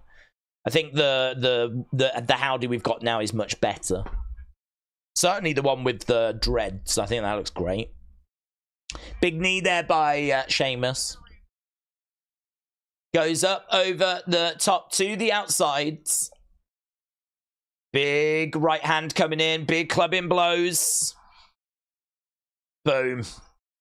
Chat Sport, shout out to you. Stone Colds. Yeah, Stone Colds was awesome. Down goes Bron. Bron is rock clothesline there by Sheamus. Sheamus going up in the corner. Hour done, so we're halfway through the show. Knee there by Sheamus. Lands on Bron, going for the cover. 1, 2. Shoulder up. Shoulder up by Bron Breakker. Crowd are getting a little more into it. Maybe they're starting to believe a little bit more. Maybe there's a little bit more belief around that Sheamus might be able to get this done. Obviously, this would be a big deal if he could. Going over, roll up there, no joy. Sheamus grabbing the legs of Bron Breakker. Kick coming in there by Bron. Sheamus coming over, he gets picked up. Oh, double knees! That was great by Bron. 1, 2... Kick out there by Sheamus. So, kick out by Sheamus. White Walker said Undertaker for me. Comic Head said Randy Savage is the GOAT. I always like darker characters, said Lords. Well, Lord Sheargrath, of course, desperate for Alexa to come back and join up with the Wyatts. Big fan of those darker characters. Quite often, Lord will send me DMs.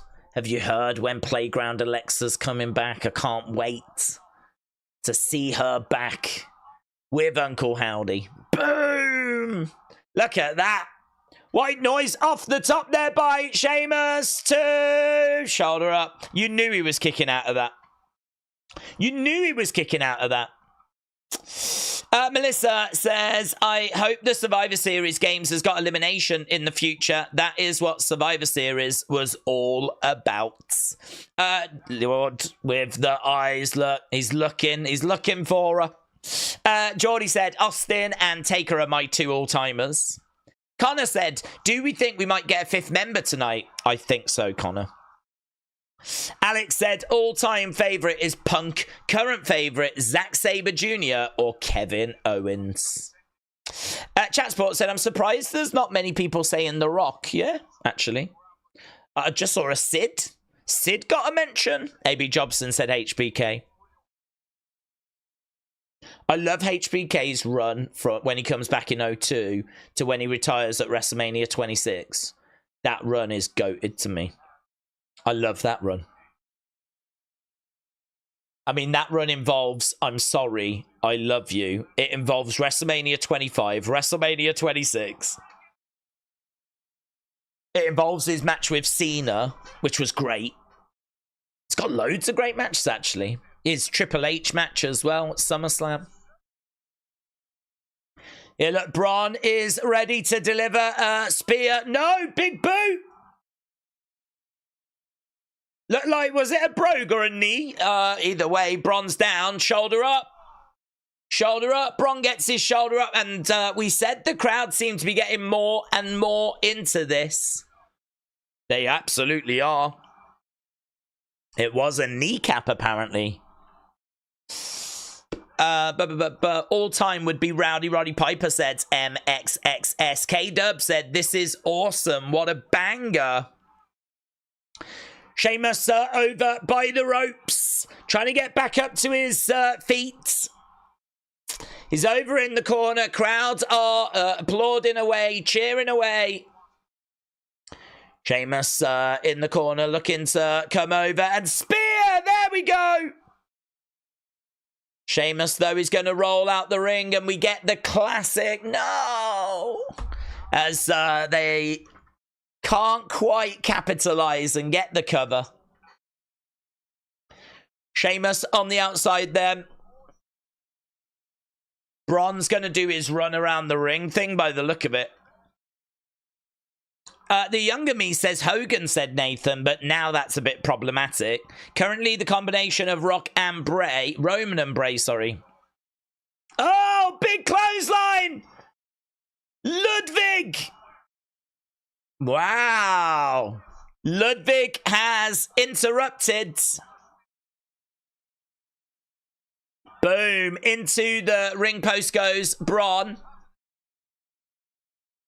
Well, Gunther told him to go out there and be his own man. That's what I'm talking about, says Ludwig. Ludwig Kaiser is running around. Sheamus, boom, drop kick. Sheamus goes against the ring steps. Ludwig stands on top of those ring steps, looks out at the crowds. Puts his arm in the air.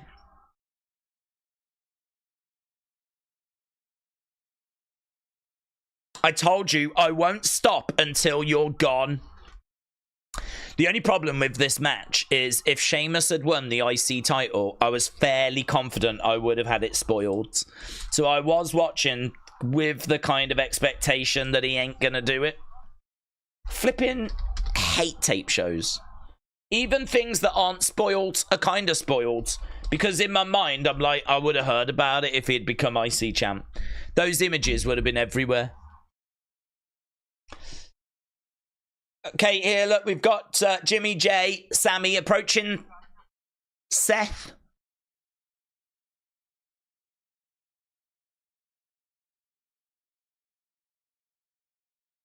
For this one time.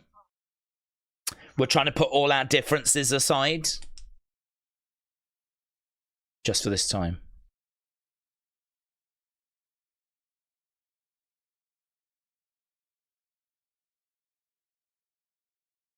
You stood side by side with us last year.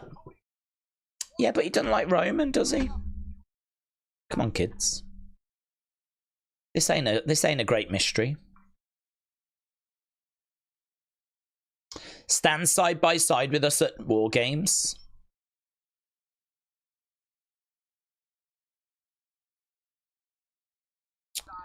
I would stand side by side with all of you.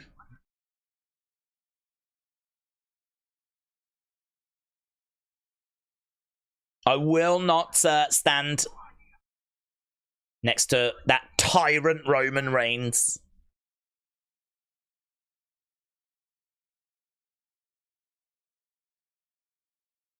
I'm telling you, it's not worth it. That's it, guys. Well, move on. Just leave him.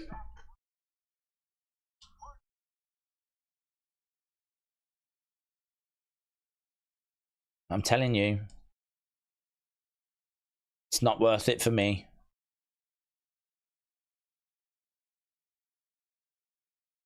I'm going to solve all our problems tonight. I'm going to go out there. I'm going to drop Bronson Reed.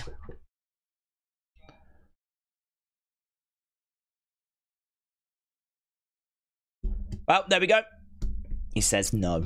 It's a definite no.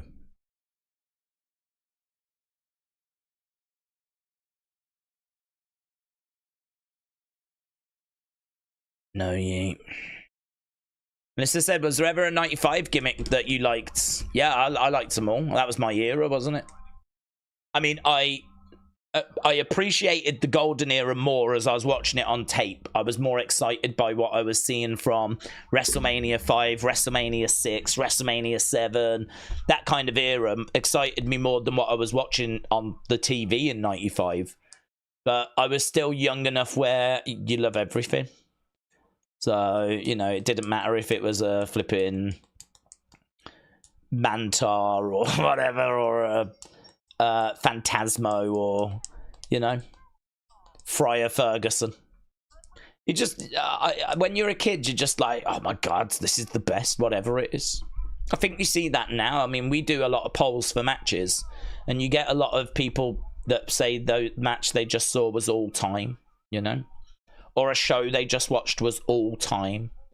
And it could be pranksters, but it's probably more likely to be kids that just genuinely are loving everything they're seeing, you know? Just everything's great. Because I've been there. I'm sure you've been there as well.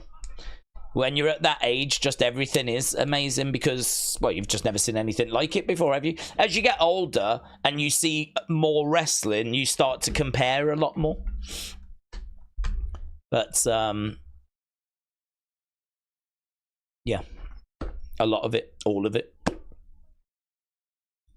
There is a message from Ray, because Ray's father has sadly passed away.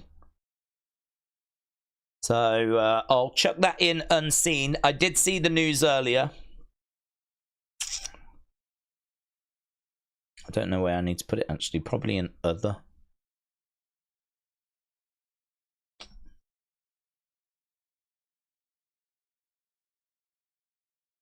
Yeah. Okay. Oh, we need to do halftime scores, don't we? Let's do that. Let's do that.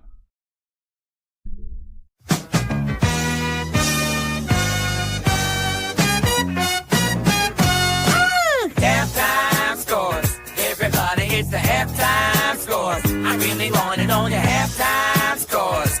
40 minutes, yeah. Halftime scores. Everybody, it's the halftime scores.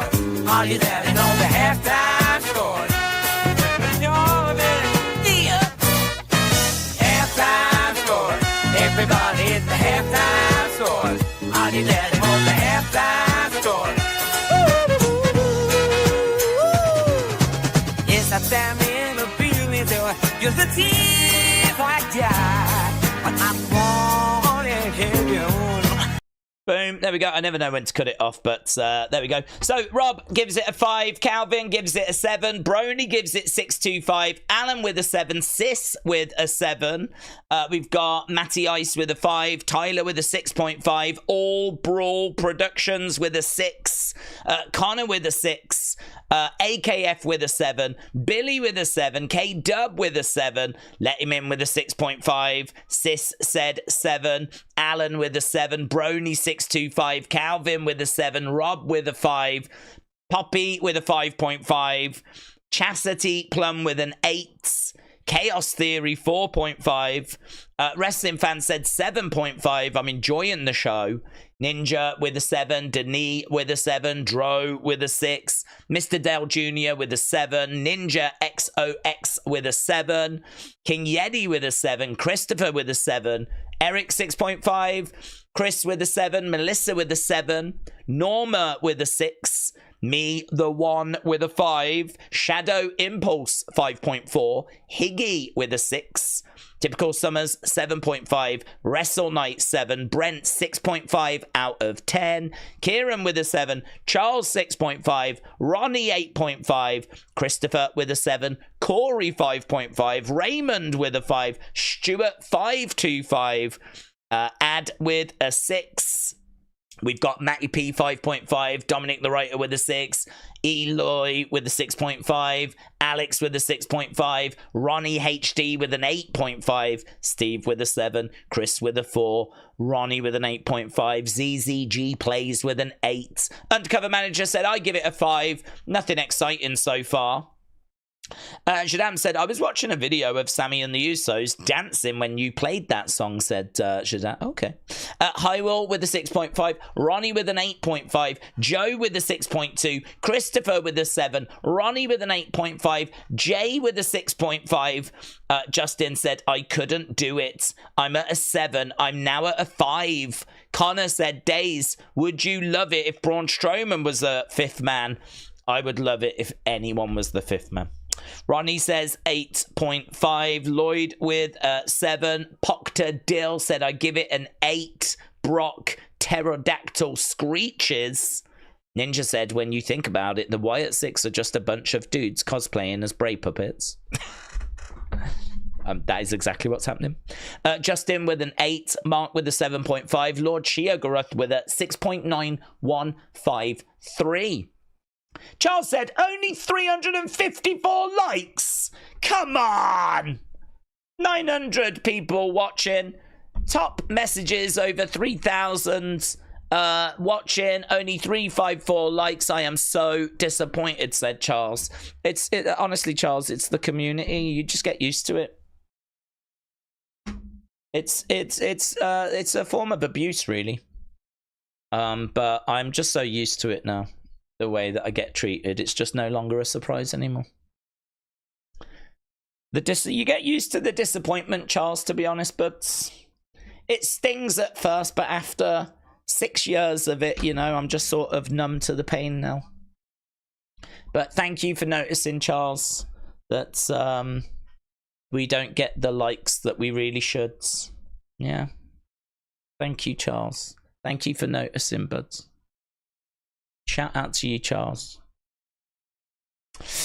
But Ellis Stubb said, listen to that passive aggressiveness. Oh, there's no passive aggressiveness. Not from me. I'm not angry anymore. I've gone through that. I've gone through the stages of grief. I think anger's number 2. I'm at number 8 now, which is acceptance. Just accepting how I'm seen by the community.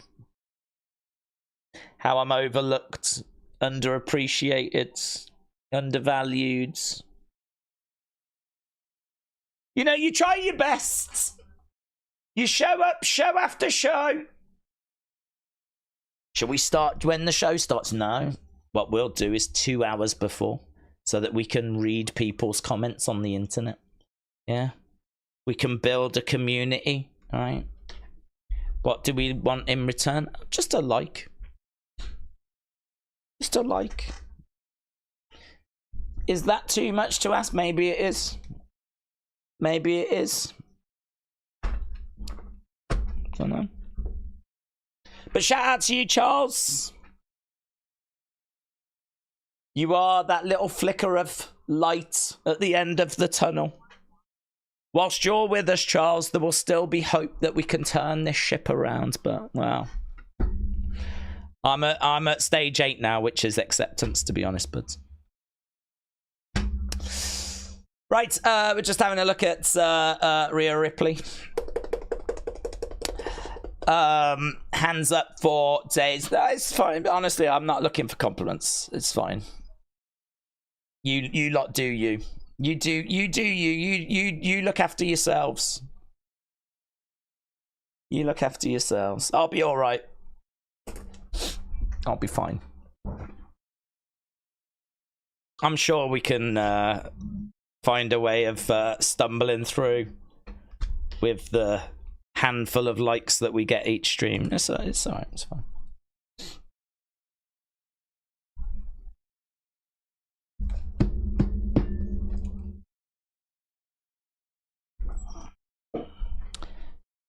Don't work as hard.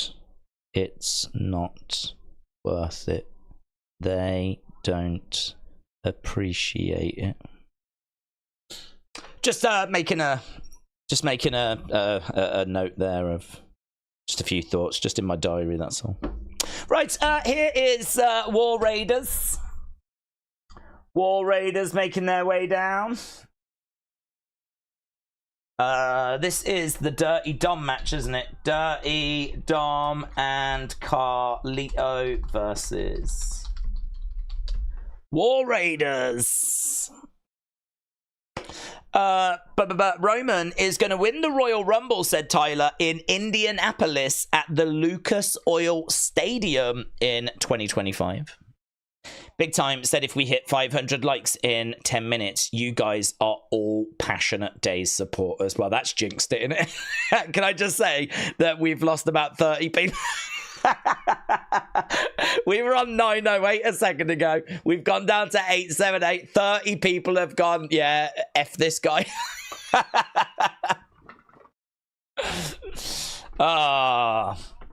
Lol.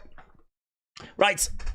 Let's go. We are underway with the War Raiders against Dirty Dom and Carly. We've only got 40 minutes left, you know.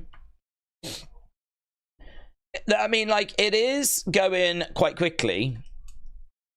It is going to be a bit strange, actually, when we go back to it being 3 hours. I'm sort of slowly getting used to this being like a 2-hour show. King Yeti said, I love this stream, except the English guy that keeps on talking. A lot of people do say that is like the big change that's needed. I am working on it. I don't disagree. He is very annoying. But then, aren't all English people? Yes, I can actually confirm that is also true. Right, shot to the midsection there by Ivar. Ivar in there with Carlito. Harlan said, I just had a thought after that Seth Bloodline segment. War Games is 1 year on from CM Punk's return. Could he be the fifth man with a fellow return of Paul Heyman? People are guessing who the fifth man is going to be, which has been robbed from some of us because, unfortunately, we are going to find that out on the show. Which isn't unfortunate if it was not taped, but it is taped, so it's been spoiled. Back elbows there by Ivar. It does make it hard to have conversations about it. Because I ain't going to spoil it. I'm not going to say anything. But this is another thing we've been robbed of conversation. We can't even flip and talk about it. Dirty Dom getting him.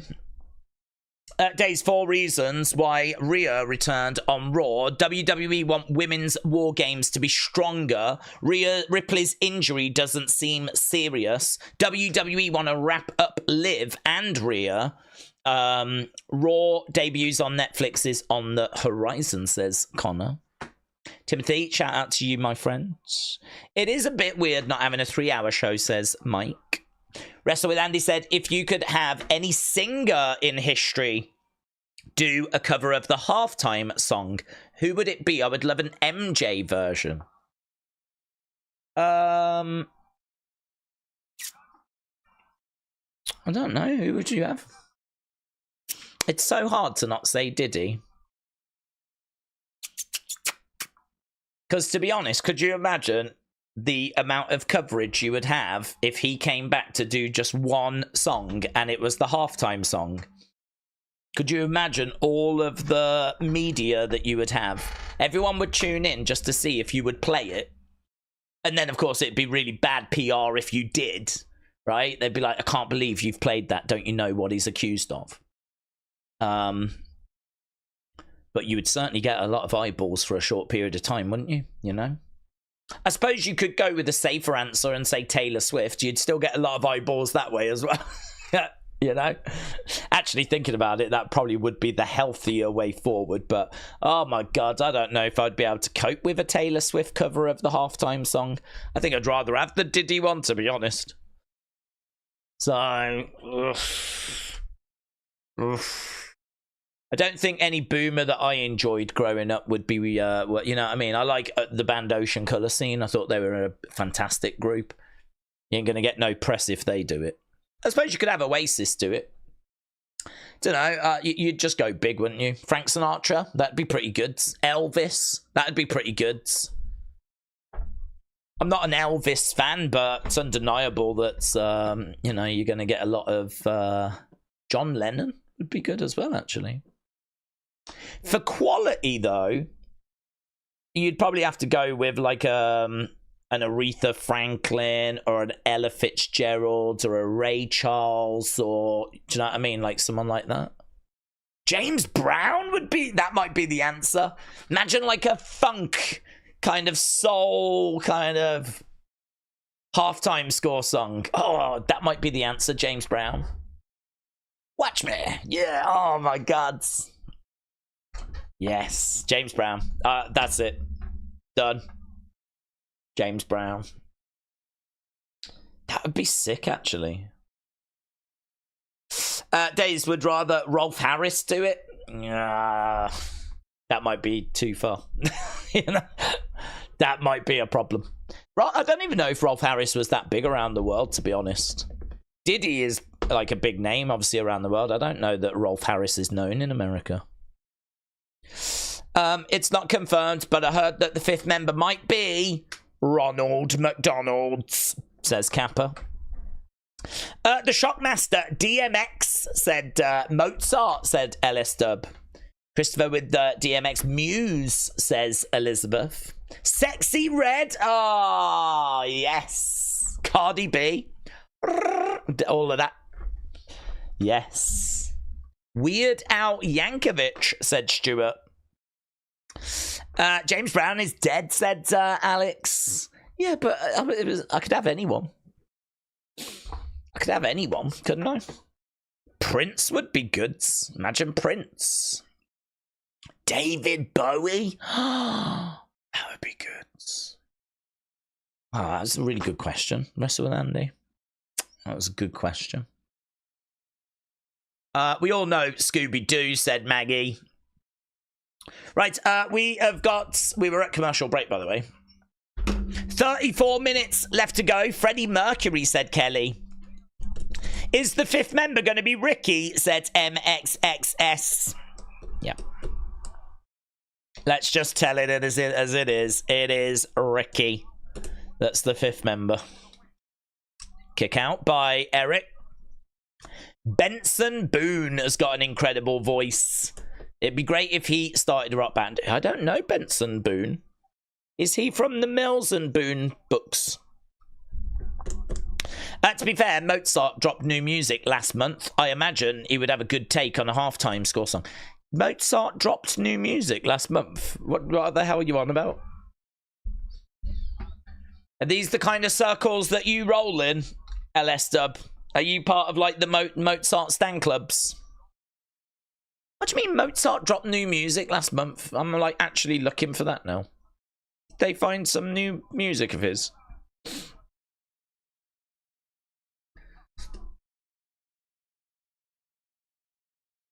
7-year-old Mozart of coding is offered a job at a Russian cybersecurity firm. A coding genius was offered the head of corporate training. And he's 7? Oh my God. You need to see this picture, man. You need to see this picture. This 7-year-old Mozart of coding. I think it is LS Dub. I think this is LS Dub. This is exactly what I think LS Dub looks like. I've never seen LS Dub. I mean, I have, but for the purpose of this joke, I'm going to say I haven't. Shoulder up there by Dominik. Guys, are you ready for an LS Dub face reveal? Are you ready? Oh, ba ba ba ba. There we go. Look at this. 7-year-old Mozart of coding offered job at a Russian cybersecurity firm. Looks like they're flipping sending him off to the Ukraine war, doesn't it? There we go. LS Dub, that's what he looks like. Pop a Wrestling Daze stream on there, and that's exactly what he's doing right now. God bless him. Planting Dirty Dom. Carlito is... this is not going well for the Judgment Day. Clothesline. Going for the cover. 1, 2, 3. Oh dear, oh dear, oh dear. That is a sweet dub for the War Raiders. Dolly Parton and Kenny Rogers. Oh my God. Daze is in the stream. That's what he is. Halftime in the stream. That is what we are. Lovely. Would Harry Styles work, said Kian. Oh, I'm sure he would work, but I wouldn't be turning to him for work. What's going on here? Look, Finn and JD have come down. So they're beating up the War Raiders. So Finn has got Ivar, plants him down. Eric coming in. Big shots raining down. Sonny said, would you like a 1-card tarot pull? Your cards are always good. Go on then, Sonny. Here we go. Pull my... No. Pull the card, Sonny. Oh, coup de grace there by Finn. Here we go. This is going to be good. This is going to be good. I don't know what the options are. I don't know tarot. Make sure you connect to my energy, Sonny. I'll send it over now.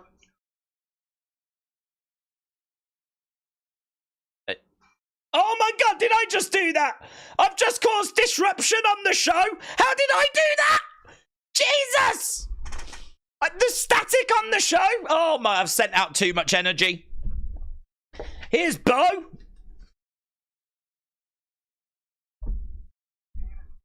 The trust of the innocent is a liar's most useful tool. We offered you salvation. Freedom from the pit. I tried to warn you.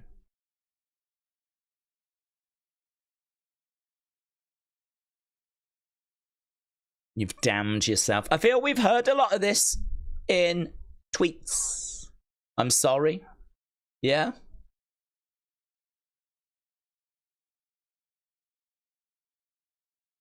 You chose this.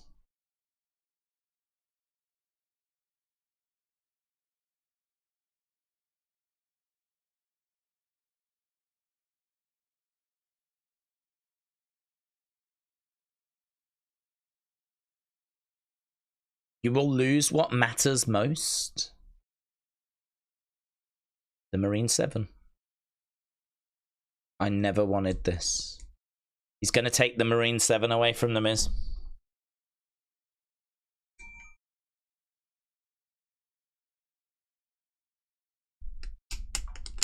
Well, we didn't get to see that place, did we? That Nikki teased. We never got to see that.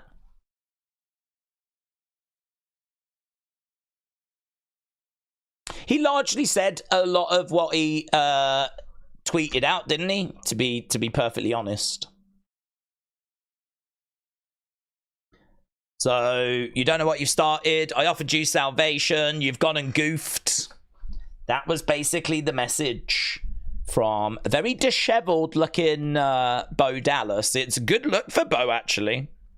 He looked really cool there, didn't he? He looked really good. James said the Marine films are effing shiz. He looks like Bray, said Vic. Rowan is going to be the Marine. That image was the most that Bo had resembled Bray, said Charles. Aaron said the Wyatt Six are going to get more ruthless as time goes on.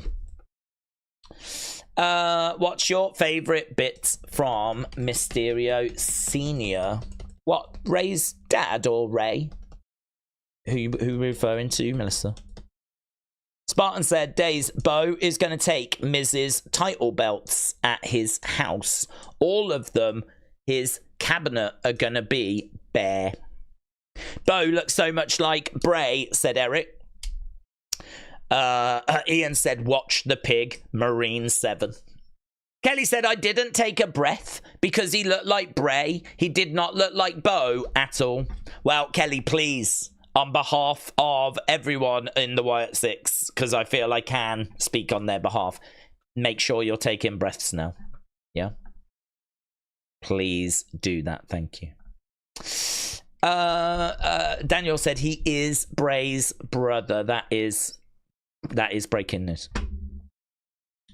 The late Mysterio Senior, Dom's grandfather. Oh, I never saw him wrestle.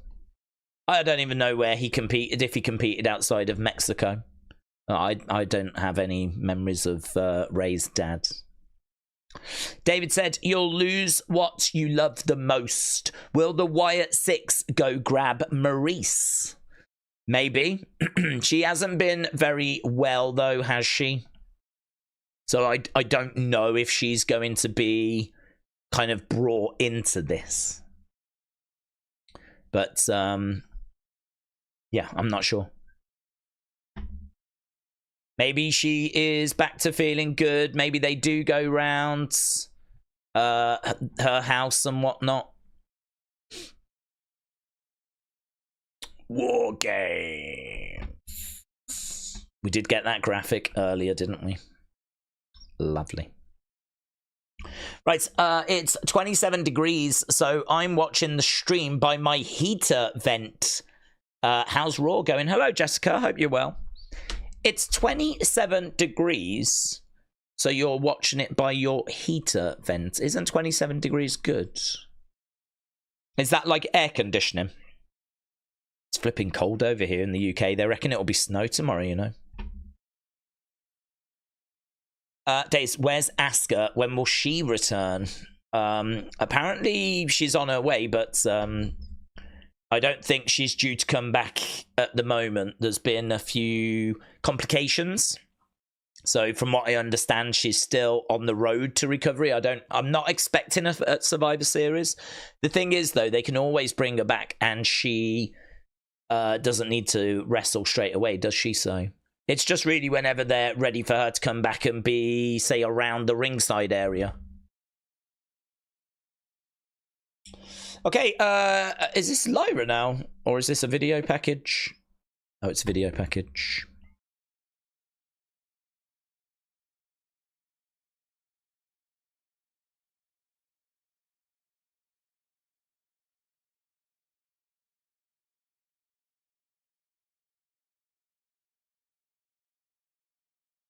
It's a good video package, actually. I used to think I was like a phoenix, but I'm so much more.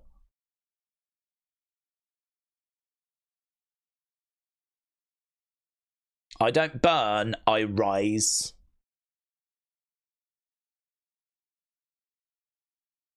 I'm coming for everyone. Go on, Lyra! Yes! Do they do Lyra merch? Can I get a Lyra shirt? I might get a Lyra shirt. Did we look? I feel like I looked. Here's Xavier and Kofi.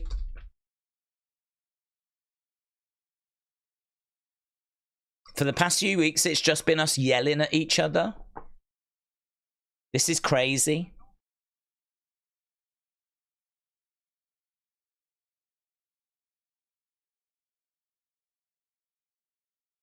I keep thinking about what Karrion Kross said.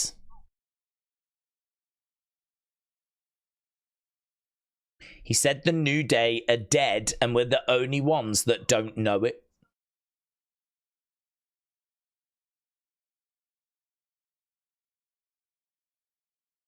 Here's Otis. We're all friends.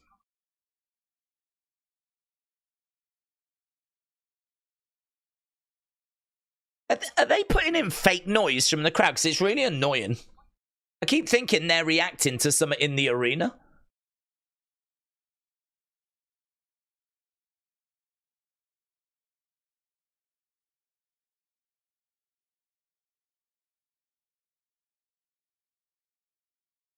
New Day against Alpha Academy next week has now been made.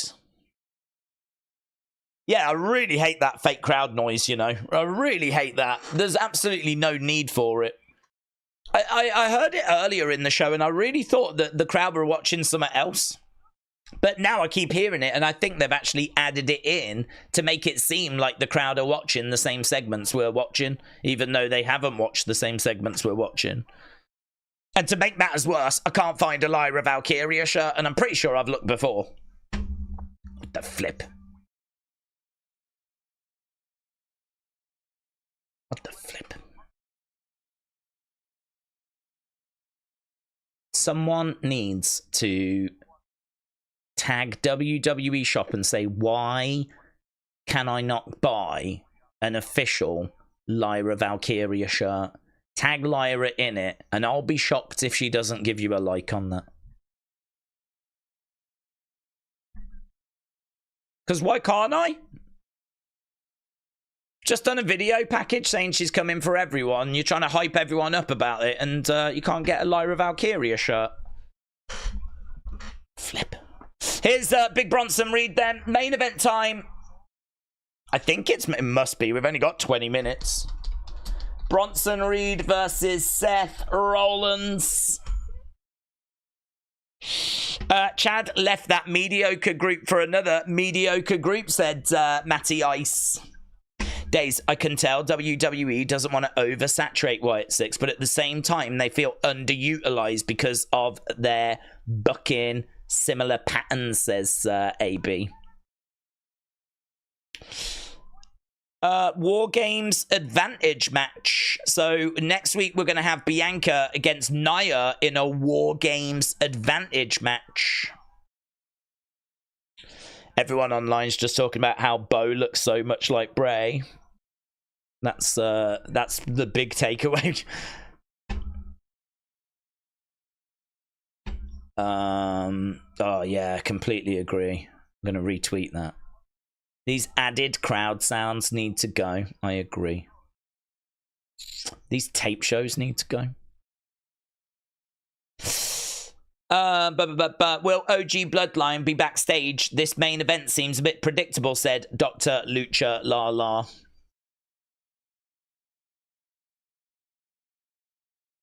Well, we're going to find out.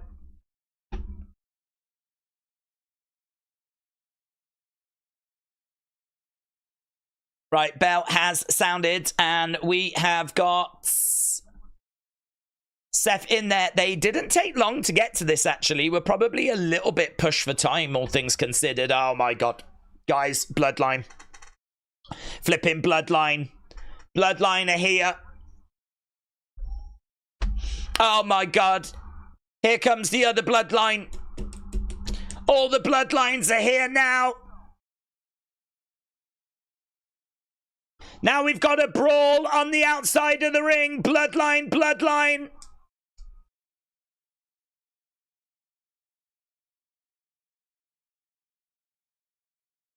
Boom, into the timekeeper's area. So we have got a little taste of bloodline going on at the moment.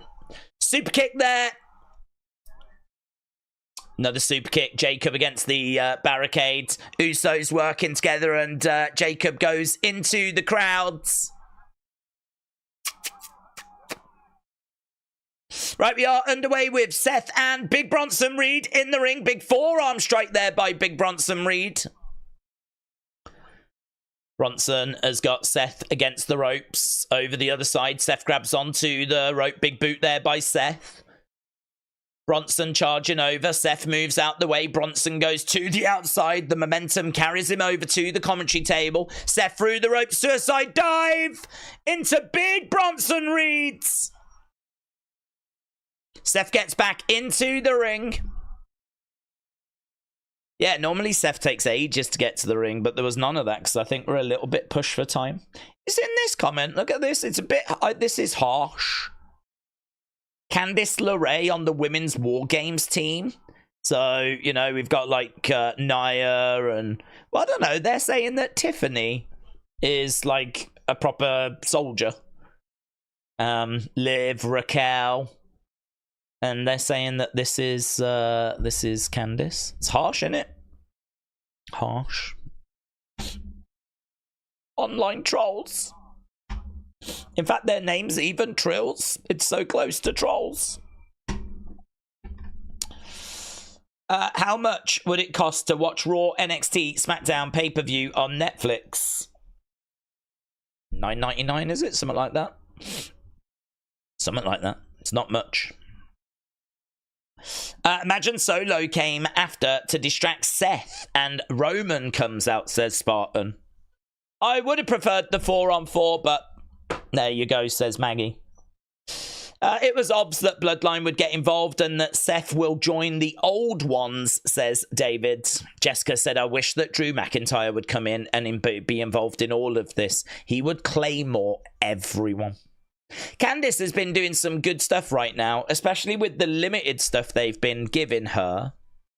William said Seth's gear tonight is fire. Fire.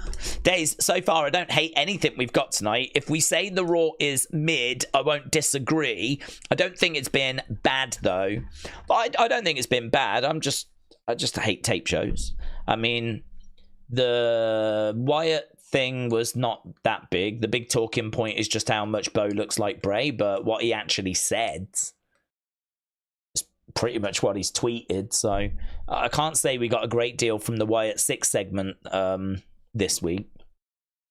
The Sheamus match got pretty good, but as I said earlier, like if Sheamus had won, that image of him holding up the Intercontinental Championship, it would have been everywhere. So even the match results that aren't spoiled are sort of spoiled because you just go, I'm sure I would have heard of it if he's about to win this. And, you know, I know where we're going with the 5th man thing as well. So that's kind of been spoiled as well. So it's a really weird show, this, for me, because I'm watching it and I can see that it's good. Because I can see the in-ring action is decent and I can see there are talking points. But I can't disassociate from the fact that I've already had it spoiled, or a good chunk of it spoiled, you know? That is the downer for this show. So it is going to make it really difficult to score, to be perfectly truthful with you. Really difficult to score.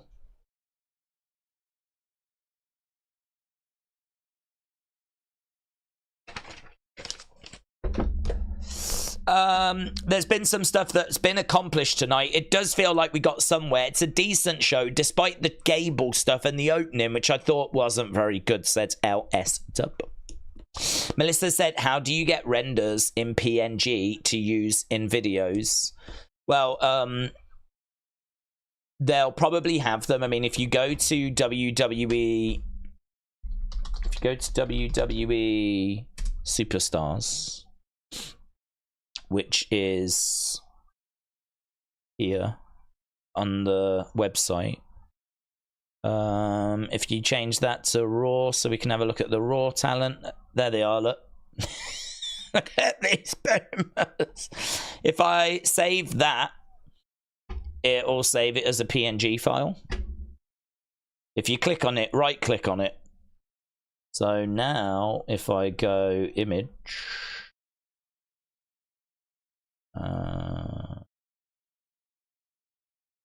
there he is. There he is. Look at this boomer.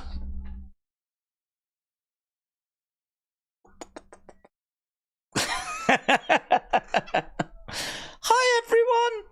Just want to say thank you for all the support of the Wyatt 6. It's really appreciated. I know that we've not been on TV too much, but we really appreciate the support, and there's some really good stuff on the way, so keep supporting. Love you all. Bye. Bye. Bye, Rowan. Bye. Oh, that's lovely, isn't it? Oh. Thanks, Rowan. Thanks, buds. Oh. That was lovely of him to stop by and just have a few words with the community. Oh. Right, how long we got? We got 12 minutes. God, you never know who's going to show up on these streams. What a time to be alive. Big right hand there by Seth. Big Bronson Reed getting driven back up against the ropes. Nice reversal. Seth goes against... Oh, big knee to the midsection. If you are just joining us, we've already had the Bloodlines making their way down. They've kind of fought to the backstage area. So, I actually don't know the result of this match. Boom! Shoulder tackle. Seth goes down. Sonny said your card is the 2 of Pentacles upright. Okay. You need to manage your time, energy, and resources carefully so you don't lose your balance. That's true, actually. Isn't it? Thinking about it. That probably is true. Time, energy, and resources carefully. I've got to manage them.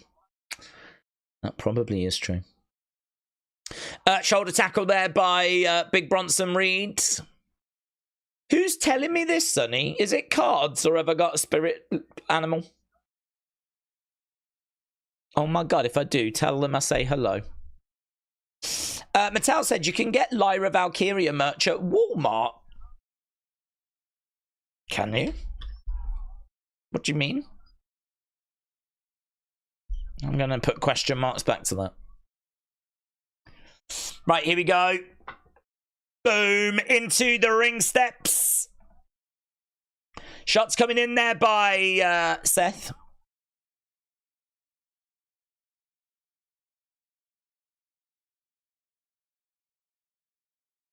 You're not dealing with a man tonight. You're dealing with a monster.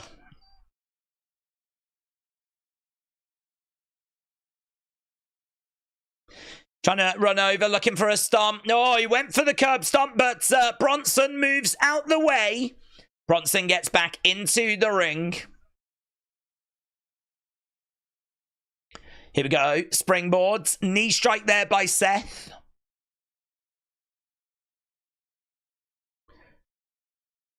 Kick coming into the midsection. Against the ropes. Up in the air. Boom! Planted. 1, 2. Oh, Big Bronson Reeds.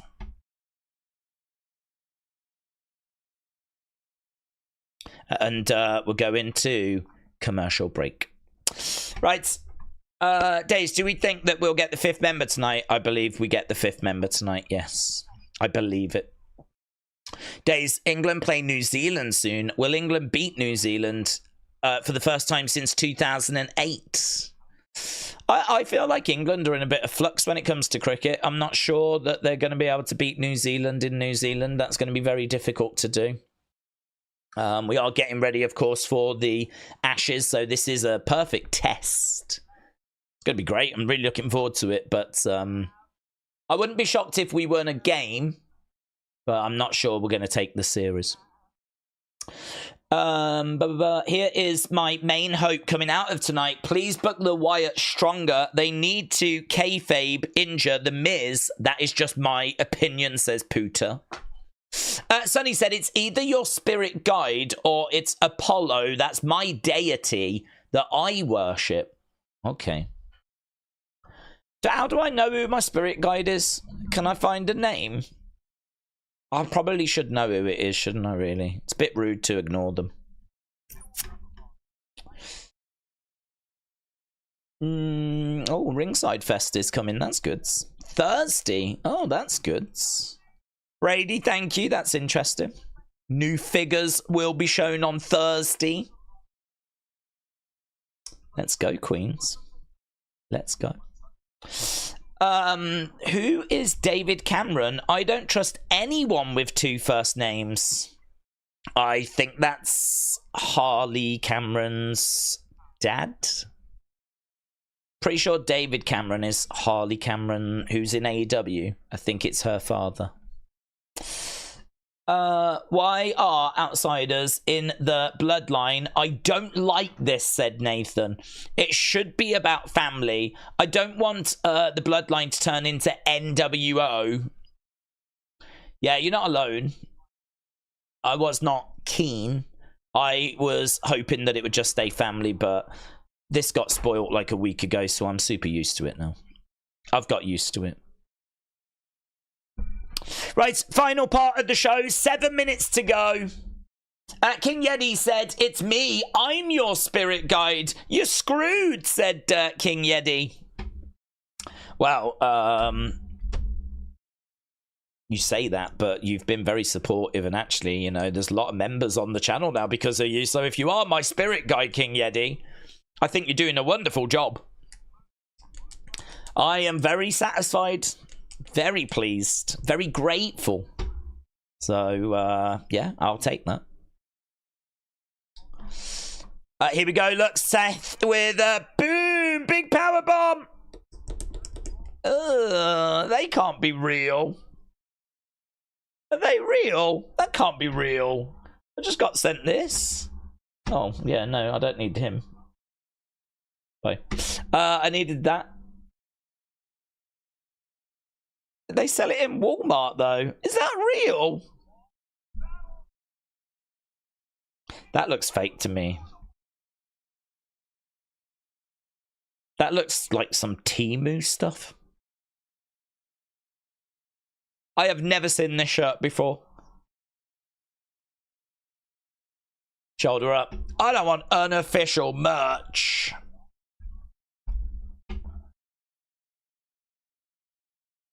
I'm not sure that's legit. Kick out by Big Bronson. Seth is in control.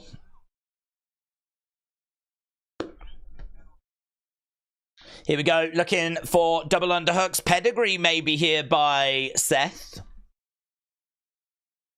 Got him up, got him over. Oh, Big Bronson tries to jump down on Seth, but Seth moves out the way. Kick coming into the side of the head. Seth Rollins is going up top. Here we go. Big splash. Boom! Connects! That was huge. Massive frog splash there. Good. Do you know what? Good matches, actually. Bron against Sheamus was really good, apart from the flipping end. This is really good as well. Although saying that, you lot only scored it good 97% because you're haters. We've had 3 matches. This is match number 4. All the matches tonight you've said have just been goods.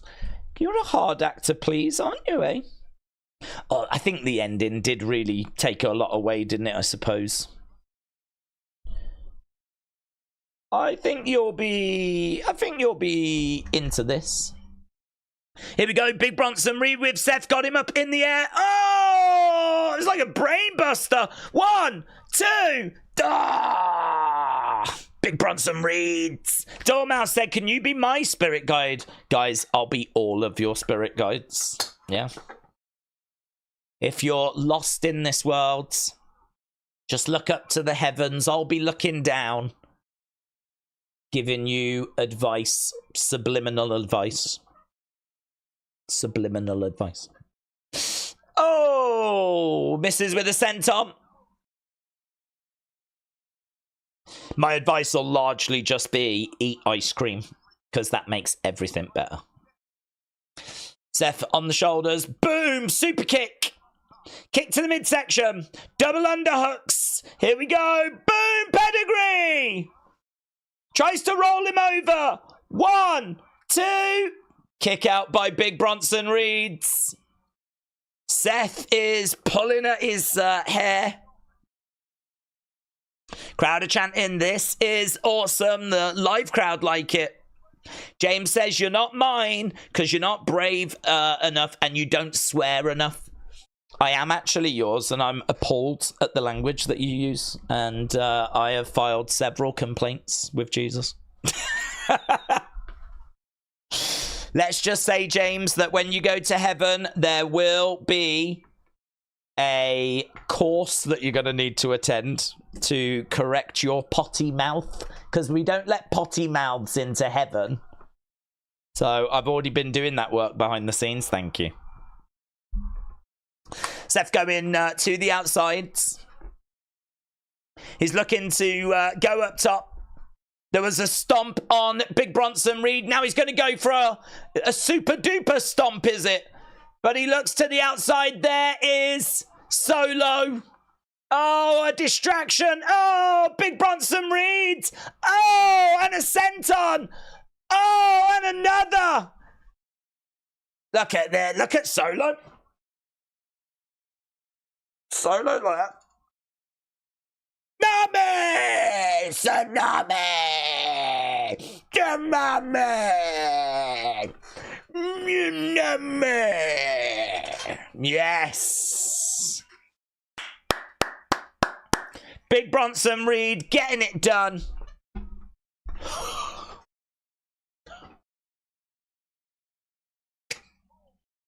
He started doing that now. I don't know why. Solo started doing that. I think he's seen the success of the yeah. No. Let's go. Loads of sentons. A big tsunami. And it is a win for Big Bronson. Read a book. There's Solo in the ring. He's impressed with what he's seeing. Is Solo not worried, though, that this boomer was going to lose the match until he distracted? Oh, and there we go. It comes to an end. Well, there we go. So the image that we saw last week was with Solo standing next to Bronson, raising his hand in the air, and Seth down. And so the message is pretty much sent, isn't it? It's going to be Bronson and it's going to be Seth. I don't know any more than that. But Solo holding up Bronson's arm last week meant that we knew that Bronson was going to be coming into the OG Bloodline, and they've done enough to, you know, I'm never going to team with Roman. It's never going to happen. Blah, blah, blah. Blah, blah, blah. It's going to happen, innit? It's going to happen. Travis said, sad this, you missed it. What's your thoughts? I don't know why Seth keeps forgetting what he did to Roman, so why does he try to act like his poop don't stink? If anything, it's worse than Roman. Seth freaking hypocrite Rollins. So you're saying, like why is he ignoring the fact that he turned on Roman when the Shield broke up? And the stuff that happened after that. Wrestlers only have short-term memories. They're not interested in the distant past. Too much water goes under the bridge. So in Seth's mind, you know, past few years he's been a babyface, and Roman's been a heel, and the bloodline have caused big problems, and you know, so on, and he doesn't respect him, and blah blah blah blah blah. I mean, look, however we've got here, there are issues between them. Seth does not want, and actually, I don't disagree with Seth. I think Seth's right. Why would he want to team with him? Why would he want to team with Roman? However we ended up getting here, they don't like each other. It doesn't really matter whose fault it is. Like, they genuinely don't like each other. Well, the characters don't. I'm not sure about the people. I think there probably is actually some genuine tension, but they don't like each other. So I think Seth's right to kind of have that approach of, I don't want to team with him. I don't like him. Why do I want to team with him? I can't say I blame Seth for that approach, but we're going to end up there. It's where we're going. It's where it's going to result in it. I don't know that as a fact. I just saw that closing image, and that closing image was all I needed to see. So, Travis, shout out to you, buds. Shout out to you. It is true, Seth is certainly not an angel, is he? Certainly not an angel. Calvin, shout out to you. Raw on Netflix preview had a final boss. The Rock said Lennonator. Right, people saying good night. We've just got to get these scores in. Have a great night, Metal Mama. Good night. I am going to run away and work on Unseen. Daze, heaven. I've got a one-way ticket to hell. I think I can save you, James. That's my life goal. My life goal is to, whenever I look at you, James, I see a little cherub that is screaming to be let free. For some reason, there's some devil, some demon that seems to have took over your body. And I think if we can find a way of, you know, doing an exorcism, begone, like that, one of them. Begone, demon! If we can do an exorcism on you, I think that little innocent cherub that I see very much like a puppy dog, I think that will come through. And it will be the all-new James Chadwick. And it is going to be so emotional. And I think I can do it. I think I can do it. I think I can do it. So I am your spirit animal. You don't get to choose. It is me. You're going to have to deal with that. But just know we are working towards making James Chadwick great again. I've got the hats being made as we speak. So it's a whole big campaign that's on the way. Right, let's end this poll. Oh, hello.